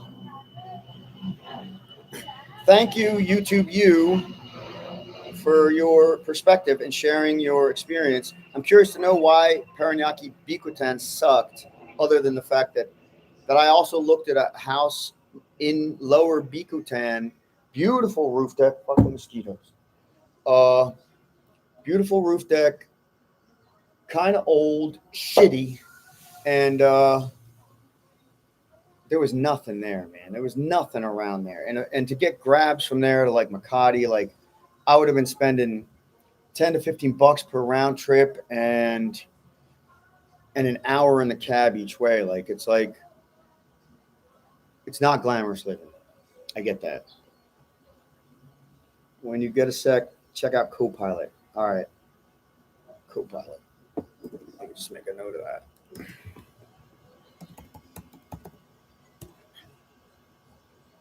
Copilot, it says Copilot AI popped up, but I was in Marcelo Green Village. No idea where that is, but you know what? I actually had a girlfriend that lived in Paranaque, and they were in a gated, like, hacienda village. So all the houses were like little haciendas.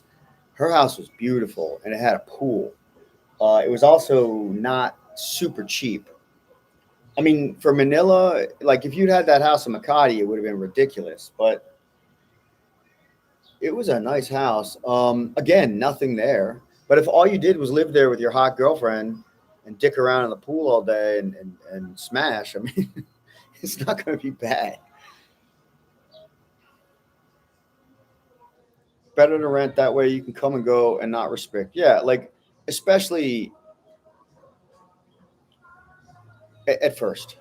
Like you want to rent at first, you want to move around at first, you want to get a really good, you know, idea of where you want to live before you jump on something. I mean, obviously, as a foreigner, you can only buy condos unless you want to get into a business arrangement, a business license, a marriage, you know, consideration. You've got options here, but when it comes to buying, basically, foreigners are limited to condos unless they're significantly investing and or have a business license or marriage. Can't wait to check out Lips. So, you know, Lips is an interesting little bar. There's a history about Lips. Kiwi Neo, thank you for joining my channel as a member. I really appreciate that. Check out the Videolux YouTube homepage. There is playlists arranged by member tiers. So, you know, you can check out any video at your tier and or below it. And they're all sort of private videos in the sense that you can't see them on public YouTube. And you're going to get a different sense of Manila from those videos than you will from my public videos or even my live streams. And if you have any, and you can hit me up on social media, Instagram, Twitter, Facebook, whatever. If you have any questions. Lips. All right. So Lips has a story. I could tell the story of Lips. But what Lips is now is two levels. There's two levels of Lips. The upstairs Lips and the downstairs Lips.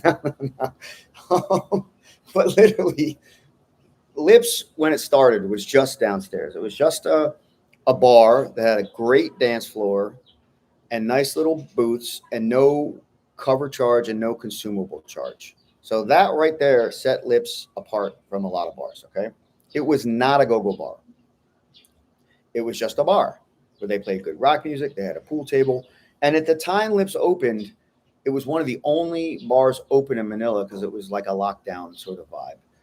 And there were only like 10 expats, like 15 maybe, in the whole, you know, BGC Makati area, right? So all these guys kind of knew each other to some degree. And one of the guys' brothers opened Lips. So, it became hey, check out my brother's new place. And then all the guys would end up there and we all became tight. And that's how this Manila, sort of inside party crew developed. And then all the guys all had a girlfriend, all had a fine girlfriend because there were only 15 foreigners in the city. You had your pick of the 8, 9s, and 10s. Everybody has a fine girlfriend. All the girlfriends get together. Now they're all friends. Now everybody knows each other. And the only place we were hanging was Lips. So Lips kind of became our spot. And then I went away. Then lockdown ended, and I went away for the summer to get rid of all the lockdown shit. I lost 30 pounds like keto, got my mojo back, so to speak. Come back to Manila, in just 4 months. Now Lips has opened up a second floor, and that is a go-go bar, like an actual girly bar. And it is the hottest girly bar on the Burgos Strip there. And still, you don't have to pay a cover charge to get in. You don't have to pay a table consumable fee. You just roll into Lips, sit down, let me have a beer. If you want to buy Bargo drinks, you buy Bargo drinks. You don't, you don't. You want to play pool? Play pool. It's a great little bar.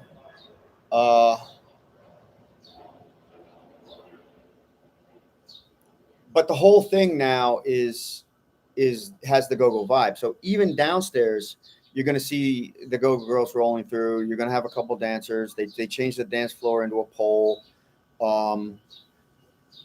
The waitresses, you can bar girl drink the waitresses now. You could always do that, I guess. But the real difference to me is before anybody could go into Lips. You can get 4 girls that roll in there, get a cheap bottle, sit and drink and dance. And that's why we loved it, because you could go there all the time and there would always be, a group of girls in there drinking and chilling. But now, because it's a go-go bar, bars tend to not let single women in or groups of single women in. The only way you can get into a go-go bar if you're a single Filipina is if you're with a man, with very few exceptions. They let our girls in because our girls were there since the place opened. So if my girl rolls up to Lips, they just open the door for her. She just walks in. She knows everybody. We're friends with the owners, hung out with them. It's all good. Good day. Greetings from New Zealand. You are a Kiwi. You're coming back in February to marry your fiance? Awesome. Can you recommend any nice outdoor locations in Manila? Staying in Makati for a couple of days. Outdoor locations in Manila. There's a couple of parks. Like Ayala Triangle Park is kind of a nice outdoor area.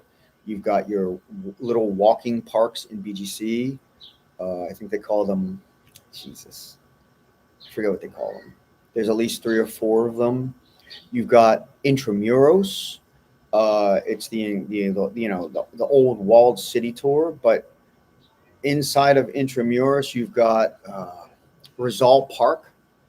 And Rizal Park is very large. And on one side, you've got the National Museum of the Philippines. And on the other side, you've got the Art Museum of the Philippines. And Rizal Park is a beautiful day in the park where you can visit both museums. And those 2 museums are fantastic. Where else? There's an area, I believe it's in Pasig, that is actually a nature reserve in Manila. It's 10 square blocks of just trees and stuff. Gosh, that's all that's coming to mind right now. Not that you can't go down to Mall of Asia and walk the Baywalk.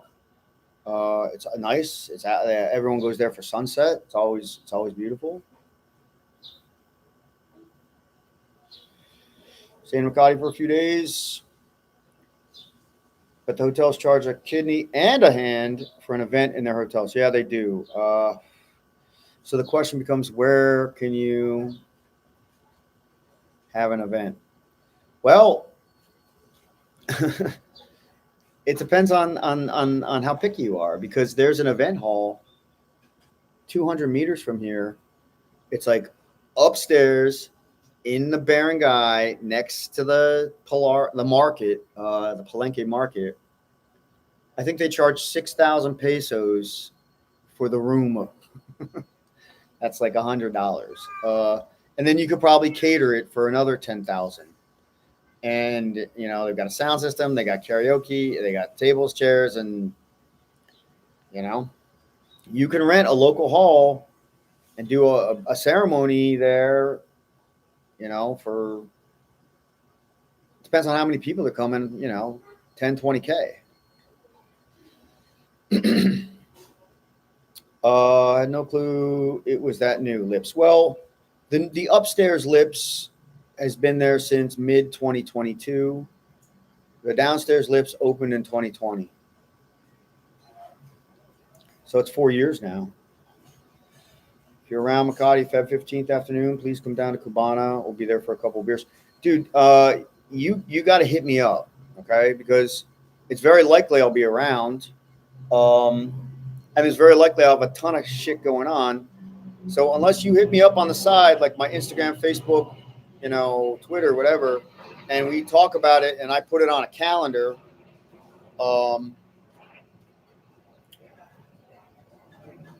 it's going to fall off my radar. It depends on, like, I can see the date, but it depends on the day. I might be working in the afternoon. It might have to be an evening thing. Like, it just depends. Is go-go mean stripper bar? Yeah, a go-go is a stripper bar. Go-go bar, stripper bar, bar girl, or girly bar.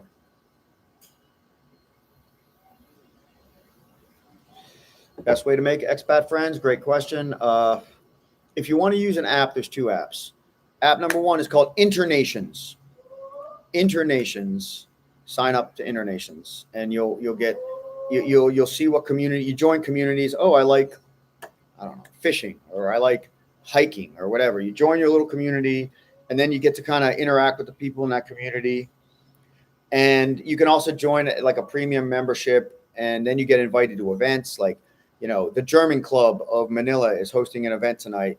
You can get invited. The Bird Watching Society of Pasig has a cocktail hour at Venice Canal Mall. I saw one like the other day. You can get invited. The one I like is called Couch Surfing. And if you don't know couch surfing, I have 2 videos up on couch surfing. It talks about what couch surfing is. It was originally an app that just basically let you cruise through a city and crash on people's couches. They're like, hey, dude, I'm coming through for 3 days.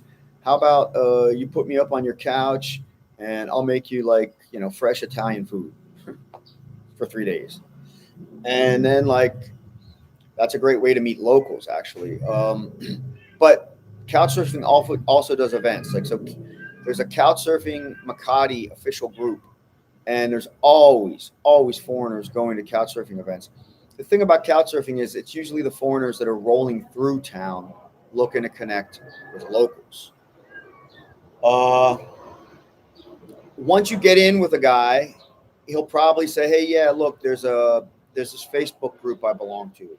Or like we have a WhatsApp group. Like one guy started a WhatsApp group, and then when we get a new guy that's in town and then he's friends with somebody and then they kind of meet 1 or 2 of the guys, they invite him to the WhatsApp group, and then you're sort of in with some local guys.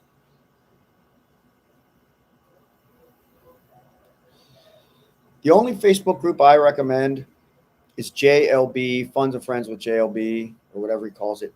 Funds with Friends with JLB in the Philippines, Jeff Lee Brown's Facebook group. I think I have a link to it on my Facebook page. Scroll down a little bit. Will I be in Burgos Street on Halloween? Very likely. I'm looking at booking a tour for Halloween now, and Burgos is usually where we go. There's usually a huge event. I'm trying to figure that out. The problem with events like that in the Philippines is like you'd think you could go on the website now and be like, there's another Takutan Burgos event this year, sign up for tickets, or not that it's free, so there's no tickets, but you would think that all the bars would be promoting and everything and that, but no, it's like a week before Halloween, they're like, hey, there's a Burgos Street Festival, everybody come on down. I guess they don't have to promote it because everybody's just going to know to go there. The major hotels allow one to rent a couple of adjoining rooms and have a small quiet party with booze and beer in the tub full of ice and catered food. Well, they'll let you rent as many rooms as you want. And if you want to bring more than 1 or 2 people into your double occupancy room, you're going to need to rent an additional room. And there's no reason you need to tell them that all the people in those rooms are having a party with you or having a party together. Like, that's your room. If you want to bring booze and ice into it and hop between rooms and party, or get adjoining rooms and open the doors, that's all possible. You can be like, look, I'm coming to Manila for 2 weeks. I need 3 rooms that have adjoining doors.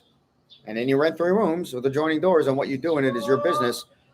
And there'll be double occupancy rooms or more, depending on the size of the room or what you pay for. So if you got 3 rooms, that's at least 6 to 8 people, right?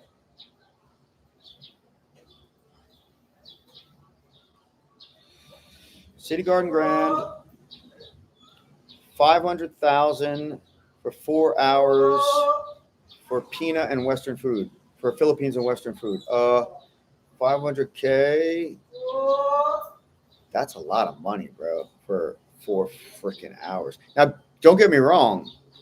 The buffet at City Garden Grand is extensive.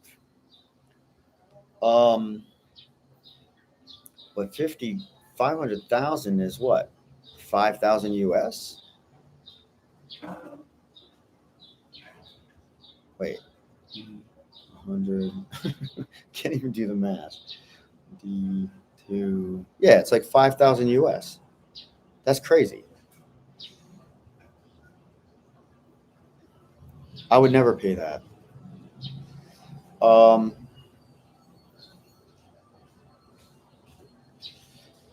There's got to be. I mean, I don't want to like downgrade your wedding or anything, but like, I mean, you could get a better venue than that. It'll be a local venue, maybe even a church related venue. Like, you could rent a church for less than that, a church and a caterer. Could probably do that for 1,000 US. It's friendly Euro girls on Couchsurfing. There are, bro. There are a lot of friendly Euro girls on Couchsurfing, and when they're in town, they're looking to party. But what I found, see, hear this guy? Hear the guys just walking down the street, planes flying over, guys yelling out. They're selling fucking balut and whatever else they sell on the street. He's actually saying balut.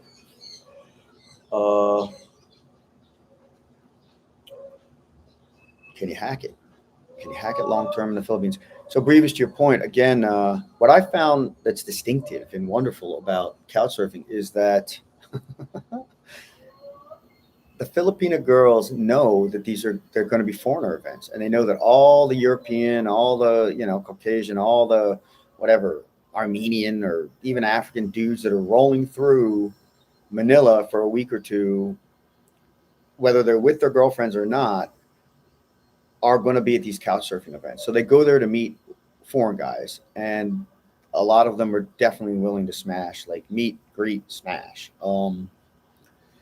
Especially if your hotel is 2 blocks from the Couchsurfing event, you know what I'm saying? And I can testify to that personally. I literally used to, I would cruise or hunt Couchsurfing events. And then, like, a lot of times, like, Europeans will roll in there with their fine girlfriends, and like these Europeans are like, okay, let's get a Filipina to come home with us, kind of thing. Is karaoke popular? Karaoke is insanely popular. If it was Friday, Saturday, or Sunday here, you would hear the neighbors doing karaoke right now. Karaoke's everywhere. It's in bars. It's in KTV bars. Like, there's entire bars that are just karaoke. And it's in every fucking house all the time. 1K New Zealand is 35,000 pesos. So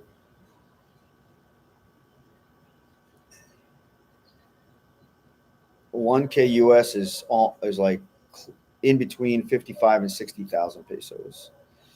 So for you, that's even more, man. That's ridiculous. That's like 6 or 7 thousand New Zealand for you.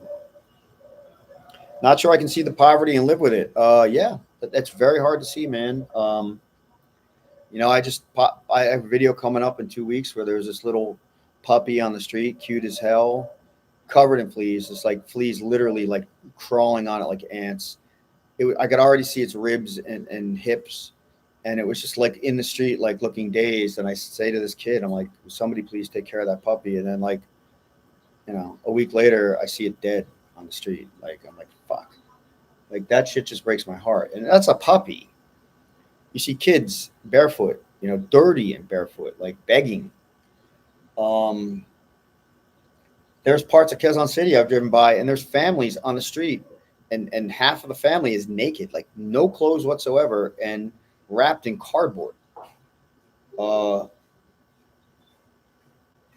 the poverty is insanely hard to deal with. Um, your heart goes out to these people, and that's that whole simp element. Like simp, not meaning simpleton, simp meaning sympathy. Of course, you have sympathy for these people, but dude, you got to grow a thick skin. It's not your job to save or feed these people. I'm sorry that you can't stem the tide. You can only drain yourself on this. Like unless you're willing to start like a nonprofit and a startup and like get a fund going for these people and have like a business license and dude, don't go down that road. You got to learn to turn the blind eye. That's what I'm saying. Can you hack it in the Philippines? There's a lot that's going to break your heart here, man. Uh, yeah, you could do so much more for your family or for your wife or for a wonderful Boracay vacation. Uh, you should look into even Boracay. Like if I was going to spend that kind of money, I'd just be like, look, let's do a wedding on the beach in Boracay. Granted, she probably wants half her family there and blah blah blah. So, but if you want, man, hit me up offline and I'll send you the details to this local spot. It's just outside of BGC. It's just a little barangay hall. It's nothing special, but you probably get away with 35K there.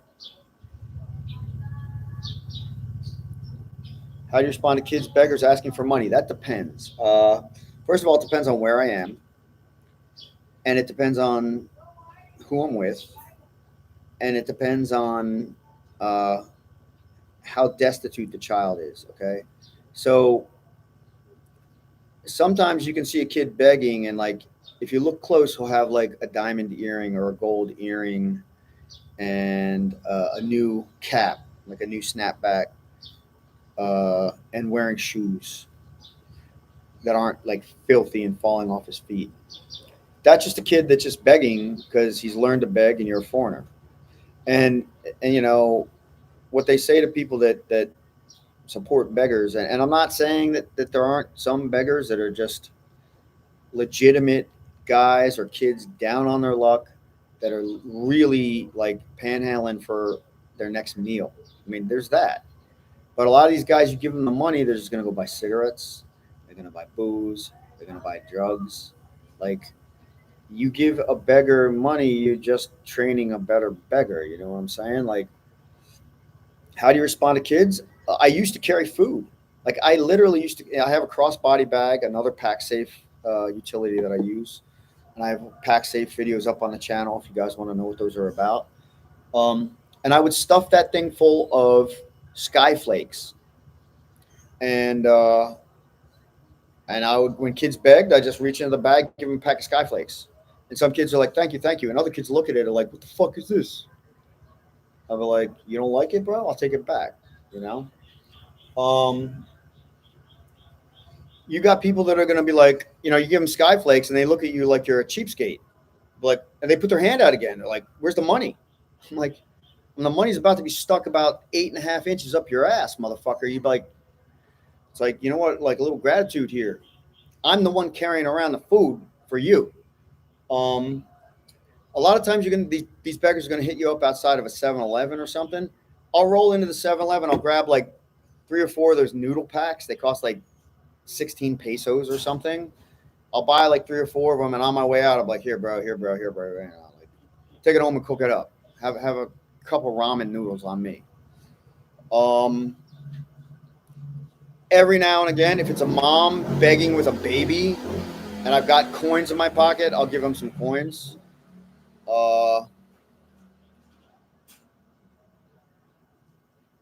But they're going to use the babies they literally will use their baby like a magnet for your sympathy, or their little beautiful child as a magnet for your sympathy.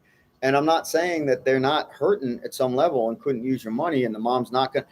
I've given nursing moms money on the street and watched them immediately run into a 7-Eleven and buy powdered milk, and then they come out, they take the powdered milk, put it in a bottle with some water, and feed it to their baby. Like, I've seen that. I think I even have a video of that.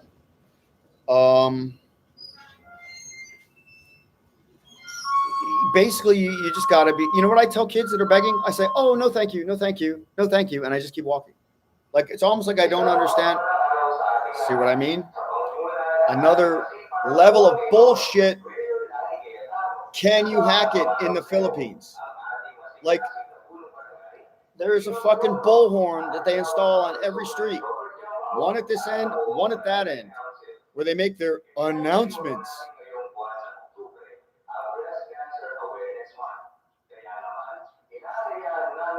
And they start pretty goddamn early.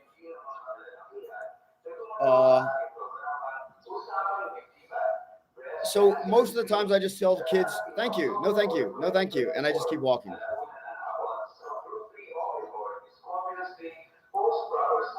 $4,500, you're literally at king level, bro. You're king level for $4,500. It's more than comfy. Like, I live here for less than 1,000 some months. Scamper, have a great day, man. Thanks for joining in. I got to go soon, too. You give or don't give to the kids. I'm ready to rip that thing down. I'll be like a ULEZ Blade Runner over here. Dude, I gave the kids for years. Like I said, I carried bags of food around every single time I went out of my place. And then one day I did the math. I'm like, I'm like, all right, I give 10 kids 6 pesos a day, whatever it is, or 10 kids 10 pesos a day. That's 100 pesos a day.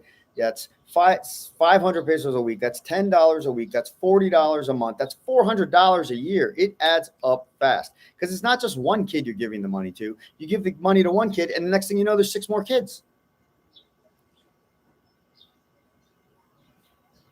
Like, yeah, if $400 a year is good for you, then by all means give it away.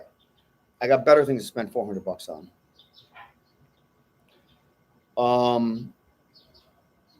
Again, I'm a numbers guy. You know, that's what we do. We do numbers. So, like, it doesn't take a lot for me to run numbers on anything. But yeah, you got to look at the way the kids are dressed. If they're barefoot, like on Christmas, I just posted a video. It was a members only video, but last Christmas, I think it was Christmas Eve, I was in the Palenque here, and there was this cute, like, sweet little child, a girl, that was like, I think she was begging, and her feet were filthy, and it had rained that day, and she was literally standing in a puddle begging for money. I'm like, look, honey, let's go into that store there. And we went into the store. I'm like, flip-flops. No flip-flops will fit her. I'm like, sandals. No sandals will fit her. Like, Crocs. They had a little pair of Crocs. It was like, I don't know, 120 pesos for a pair of kids' Crocs. I'm like, and they were probably knockoff Class A Crocs. But I bought the kid the Crocs. And then she was like, thank you, thank you. We took a couple pictures and a video. And then I think later that day, I had to go to BGC, and I'd come back, and I was walking through the Palenque, and I saw the kid in the street, and the Crocs were already filthy, like covered in, like, you know, mud and crap and just. But yeah, you know, it's gonna depend on the situation. Like, that was a situation where there weren't going to be 6 more kids swarming me to buy them Crocs. It was Christmas frickin' Eve, you know, and the kid had no shoes. Yeah, brownouts. Believe it or not, brownouts aren't bad here, man. Like I can't remember the last time we had a brownout. Like every now and then, the power will cut for like 10 minutes. Uh, do the beggars ever turn into strong arm robbers? It leads to a legal issue that turns on the foreigner. I'm not saying it doesn't happen, but it's not going to happen in BGC, and it's not going to happen in most areas of Makati, your affluent areas of Makati. It's not going to happen in Eastwood City. It's not that a beggar is going to turn. The beggar's not going to turn on you. It's somebody's a thief and a thug and a strong arm. Like if someone's a criminal, they're going to be a criminal. It's not like I'm a beggar by day, mugger by night. I've had some beggars be like I said, they give me attitude. Like, is that all? Now, again, you got to remember, I'm a situational awareness guy. I'm a physical space guy. I'm a third-degree American Kempo nationally ranked karate black belt, right? I have a double stick fighting, knife fighting, Filipino martial arts combat arnis black belt. When somebody's near me, when somebody's in my face, I control my distance. I control my body angle. I control my weight distribution. Somebody asked me to actually do a demo, a live stream demo of combat arnis, the double stick fighting, maybe next week. Again with this bullshit. So a lot of times when a beggar like comes up to me, especially if it's night or like, if I'm alone or whatever, like when the guy comes up to me, I will literally do the create distance. I'll do it with my hand, my body language, like yo. I'm like, you stay right the fuck there, bro. I'm like, why are you in my face? Like, what are you up to? Like, oh, sir, please, can I just have a couple of coins? I'll take a couple steps back. I'll reach in my pocket. Hey, do I have any coins? I already know if I have coins. I'm like, here you go, bro. And then like I keep my hand out. I'm like, wait for him to put his hand out, and then I put the money in his pocket. If that guy's gonna make a move, this hand's ready to go. It's guarding my face. I can drop it. I can strike. You got to be able to have a level of confidence around your ability to defend yourself and keep people out of your space. Like I got no problem putting on a game face and be like, back off. Don't get any fucking closer to me, bro. Don't get any close. Don't get any fucking closer to me, man. Like I'll raise my voice. I'll bring up a fist. And the guys, like, I've never seen a guy be like, oh, whoa, sir. No, sir.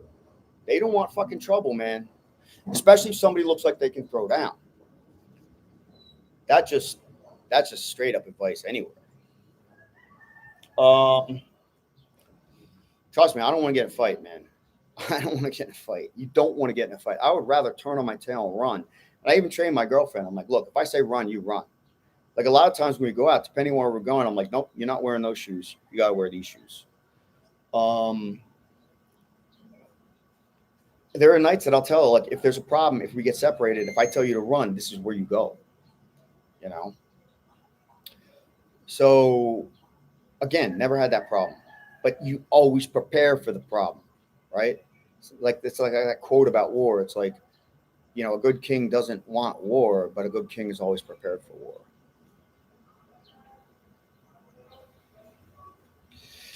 Will I get sick if shower water gets in my mouth? Great question. 10 years ago, yeah, you would have. Maybe even 5 years ago. And probably in some places, yeah, you will still too. Especially if you're in a province. Like even though El Nido is like the paradise of the Philippines, the water there is horrendous. Even Filipinos get sick from the water there. You might get sick. And if you do, they're going to prescribe antibiotics for your trip, but by no means accept a prescription for a fluoroquinine antibiotic. They call that flox. Look up floxing, getting floxed, flox antibiotics. Under no circumstances take a fluoroquinine antibiotic. And that's what they prescribe now because the regular old, I've got anthrax biotic antibiotic doesn't work here. Like the bugs here are super powerful. Like I could go down the street right now and be like, yo, give me, a 7-day course of antibiotics, and they'll just throw it over the counter. People take antibiotics here if they have a runny nose. Like they don't know shit.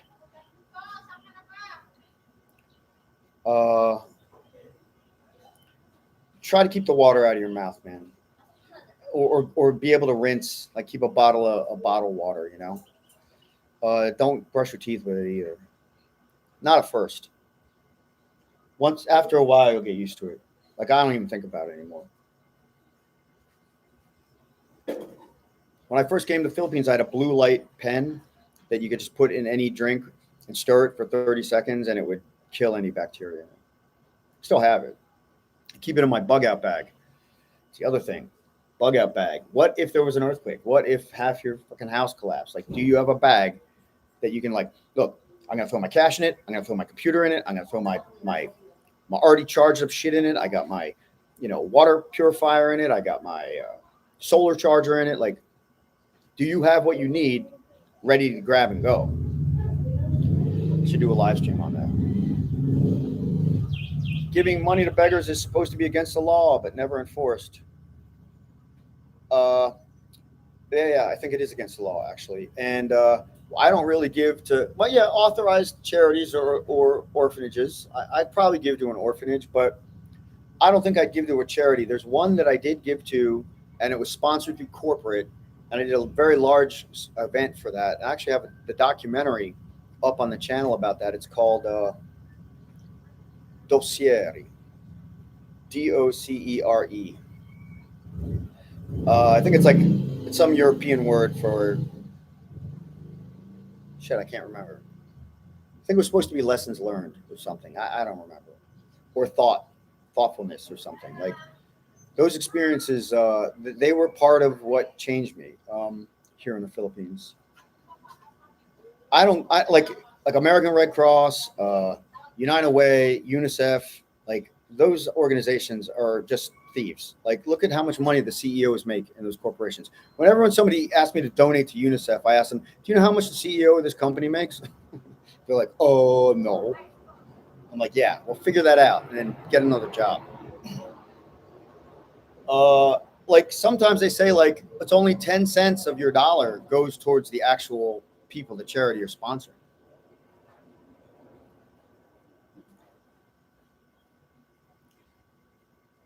I have never been to Kuala Lumpur. I'm sure there's many elements that has it miles above Manila. I had a buddy that went there last year. He said he had a buddy that was in Kuala Lumpur, and the guy's like, "Dude, it's blown up. It's off the chain. It's great. It's awesome. Come here." He went to Kuala Lumpur. I messaged him a couple days later. I'm like, "How you doing, bro?" He's like, "Fucking sucks." He's like, "There's no pussy." He's like, "I'm coming back."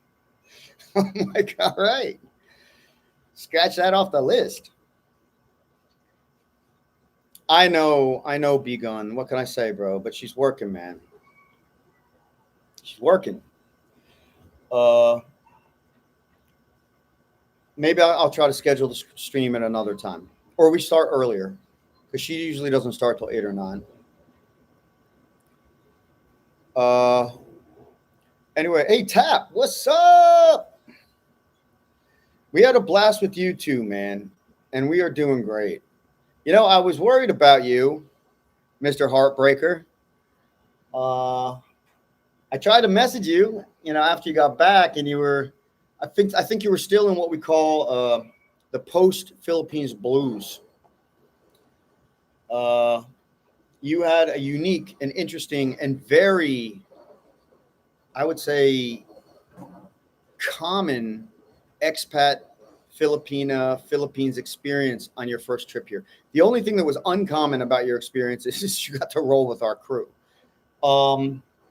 But everything else, man, like that is a very common foreigner experience that you had, and it is fun and wonderful and challenging and frustrating and heartbreaking at the same time. So I totally get what you were going through. Coming back in April, yeah, man, let's do it again. I was going to ask you what ended up happening, with Squirrel. Like you got back to the U.S. and then like, for all I know, like it's still on your radar. Like not really any of my business. I was just thinking about you. Just if you want to talk about it, hit me up. Stephen Goodnight, is it better to have a girlfriend that likes women too? Well, isn't the default answer to that? Oh yeah. Like, come on. But seriously, there are at least two points I can speak to about that. having had that experience, having had 2 live-in girlfriends that were lovers, I guess you could say.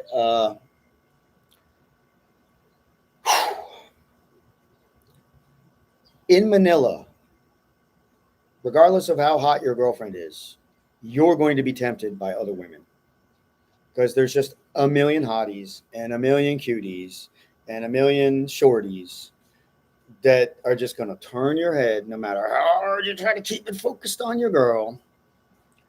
And they're going to try to snake your girl, bro. They're going to try to be like, yeah, well, I just want to try a foreigner for once. And obviously she thinks you're something special and I want to try. So like just once, you know? And then once you get into that, now she's like hitting you up on your Instagram, be like, can you send me 5,000 pesos? My son's in the hospital. It's like, oh, I already smashed her. If I don't send her the 5,000, is she going to tell my girlfriend? Like you're going to be tempted. So the nice thing about having a girl that likes girls is that she may allow for some play in there, which releases some of the pressure on the temptation. Like if like once or twice a month she's bringing home a girl and you guys are throwing down, well, that's going to get that urge out of your system, right? So in some ways, yes, it's good. It's going to be fun. It's going to be a little more open-minded. She's not going to try to cut your sack if your head turns at dinner when a hot girl walks by. In other ways, maybe not. Maybe she's going to be like one of those girls that like, let's go out and find a girl tonight, get a table. And now you're spending, $6-10K a night trying to front and look like a sharp couple because your girl wants to play the action. And if you don't, now your girl's pissy. Like it depends on your girl. The other thing is once your girl gets a girl she likes, she's going to want to stick with that girl. And now you got 2 girls. And that means you're probably going to end up paying for 2 girls when you go out, depending on the level of your girl and what she's up to and all that. And let me tell you, man, 2 girls full time are going to wear you out fast. I don't care what kind of shape you're in. 2 girls are going to run you down. Not that that's a bad way to go. But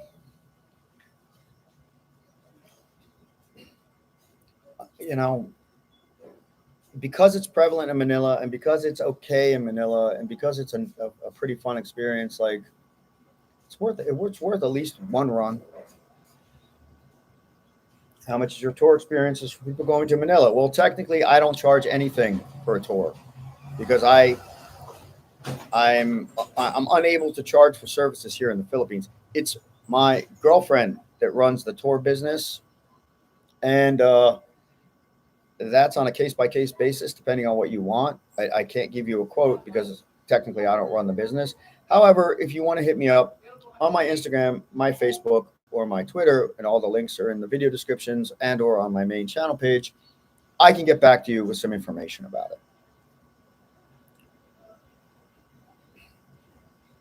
But it's not much, and it would probably, and the cost would probably be less than what you'd spend without someone touring you around. Begun, got to get back. All right, saw you on. Yeah, man, I am legit. We did have a good time. Swinging a thing over here.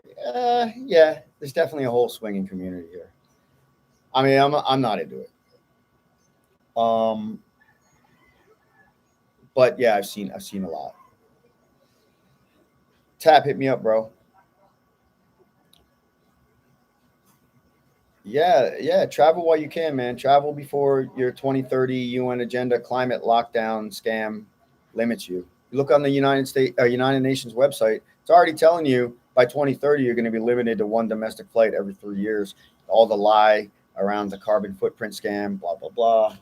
It's all a control scheme, man. Do it while you can. Get out now. Looks like I have a good time a lot. Yeah, I'd say we have a good time, but let's take a page out of Andrew Tate's book for a minute, right? He's like, look, you're a man, bro. Like, it ain't about having a good time. Oh, I mean, the club of having fun. I'm a fucking man. You know, it's like, nah, you don't need to be in a club. You don't need to be rolling bitches. And you don't need to be throwing down. You literally don't need to be having fun. You need to hit the bricks. You need to get strong. You need to be focused. You need to be making money. Like, fun is great. Don't get me wrong. I got nothing wrong with fun. I don't know how old you are. I don't know what your deal is. Oh, you're 24, man. So if I were you, I would double down on Andrew Tate's advice. You're right now, it's focus on you. Focus on being the strongest man you can. Focus on being the healthiest man you can. Developing the hardest, strongest, best habits for your over 50 life. You develop that shit now. You double down now. You put the time in. You get the money getting up there. By the time you're 50, you're going to be buff. You're going to be looking good, right? You're going to be feeling great. You can start having fun. What are you going to do? Focus on a bitch now? You're 24, bro. Focus on yourself. Build your empire. There's always going to be young honeys around that you can pick up, even if you're 40, 50 years old. Dude, I came to the Philippines 8 years ago. I was 48. 5 years ago, I met my girl. I thought she was 25. She looked fantastic. She still looks fantastic. She was 20. 5 years later, 8 years later, I'm what? I'm 56 years old. She's 25. Fantastic. I spent 17 years in corporate and 15 years before that in blue collar. And I learned to invest, Fun is great, don't get me wrong. But have your priority.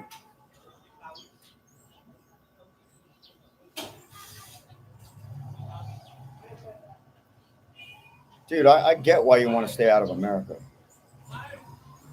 And sometimes living in a country like this is a financial move. Like, your cost of living here is 70% less. You pay 70% more to live in the U.S. than you would to live in the Philippines. Your cost of living is 70% more in America.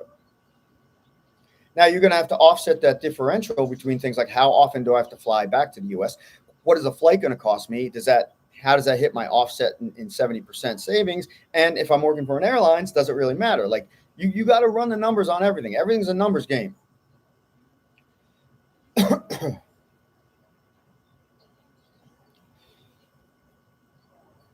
Yeah. Yeah. No, I get you, Tab.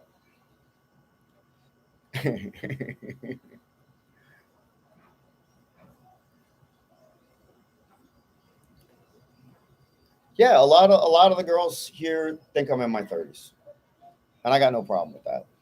I mean, I feel better now than I did when I was in my 30s. Even my karate is better now than when I was in my 30s. I mean, that's not surprising, but a lot of times when guys get older, they'll end up with hip mobility issues or knee issues or flexibility issues. Like the other day, I was doing back arches, and I'm like, when we were in high school, we used to do back push-ups for wrestling, and I'm like, let me start cranking out back push-ups. I'm like, dude, I can still do back push-ups, So now I'm adding that to my routine.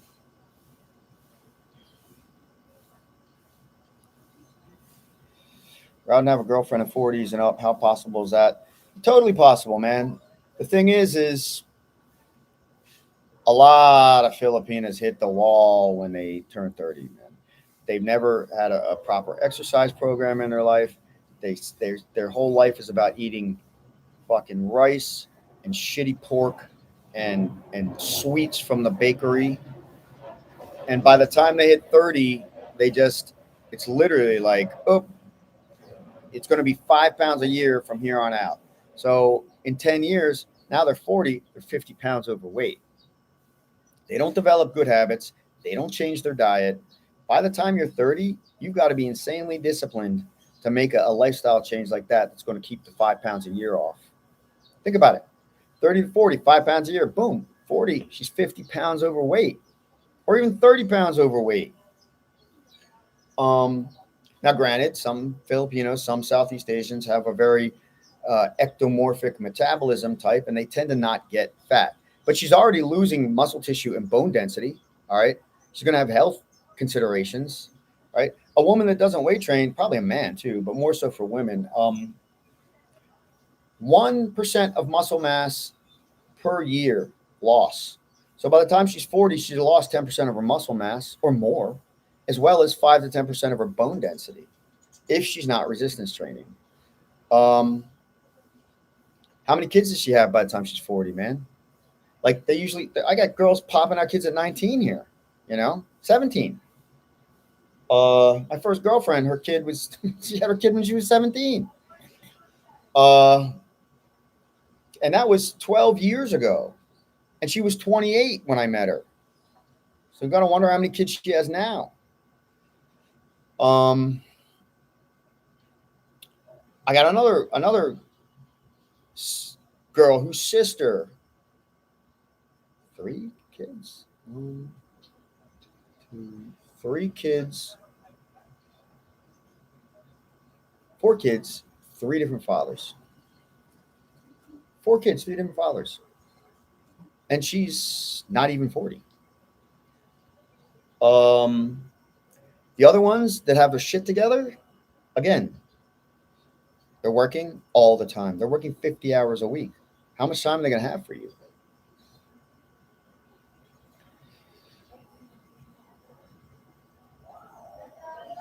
Look a lot younger than 68. Dance better than most men in the 20s. Yeah, dude. I took Latin dance lessons for years in my 20s and early 30s with my former wife, my U.S. wife.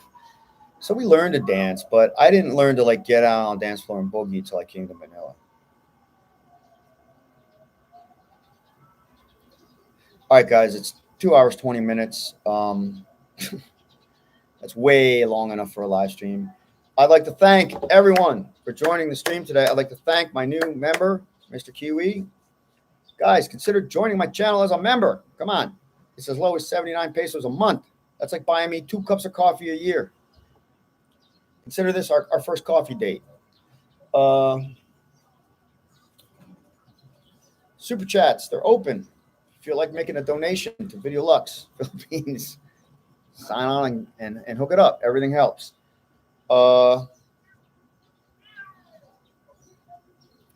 Yeah. The thing about hitting me up, man, like I said, I prioritize channel members through other social media platforms.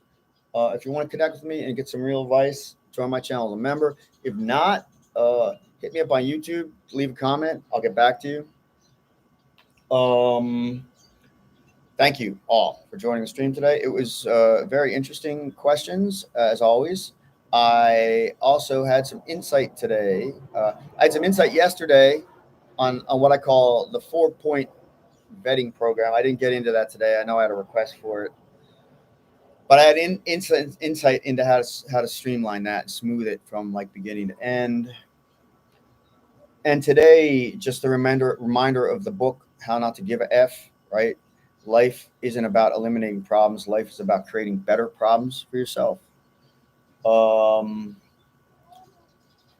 And you're going to suffer pain in life. The choice is you're going to suffer the pain of regret or the pain of discipline. And you got to be focused and sharp and have a plan. Otherwise, you're going to end up regretting shit. It's not like I haven't been burned here in the Philippines. And that's why I can talk about it with such confidence and experience. And why, if you're thinking about moving here, do consider a consultation with me, a direct consultation. Contact me. There's a link on my main page. There's social media links in all the video descriptions. Guarantee you, whatever you spend for a consultation, a U.S. transaction consultation, is going to save you 10 to 100 times the amount of what you spend. Thank you again. From the beautiful Barangay, the Metro Barangay, with our wonderful blue skies and incredible natural cirrocumulus clouds. No straight line grid clouds here. Why is that, guys? Start asking questions. I'm going to bid y'all a great day.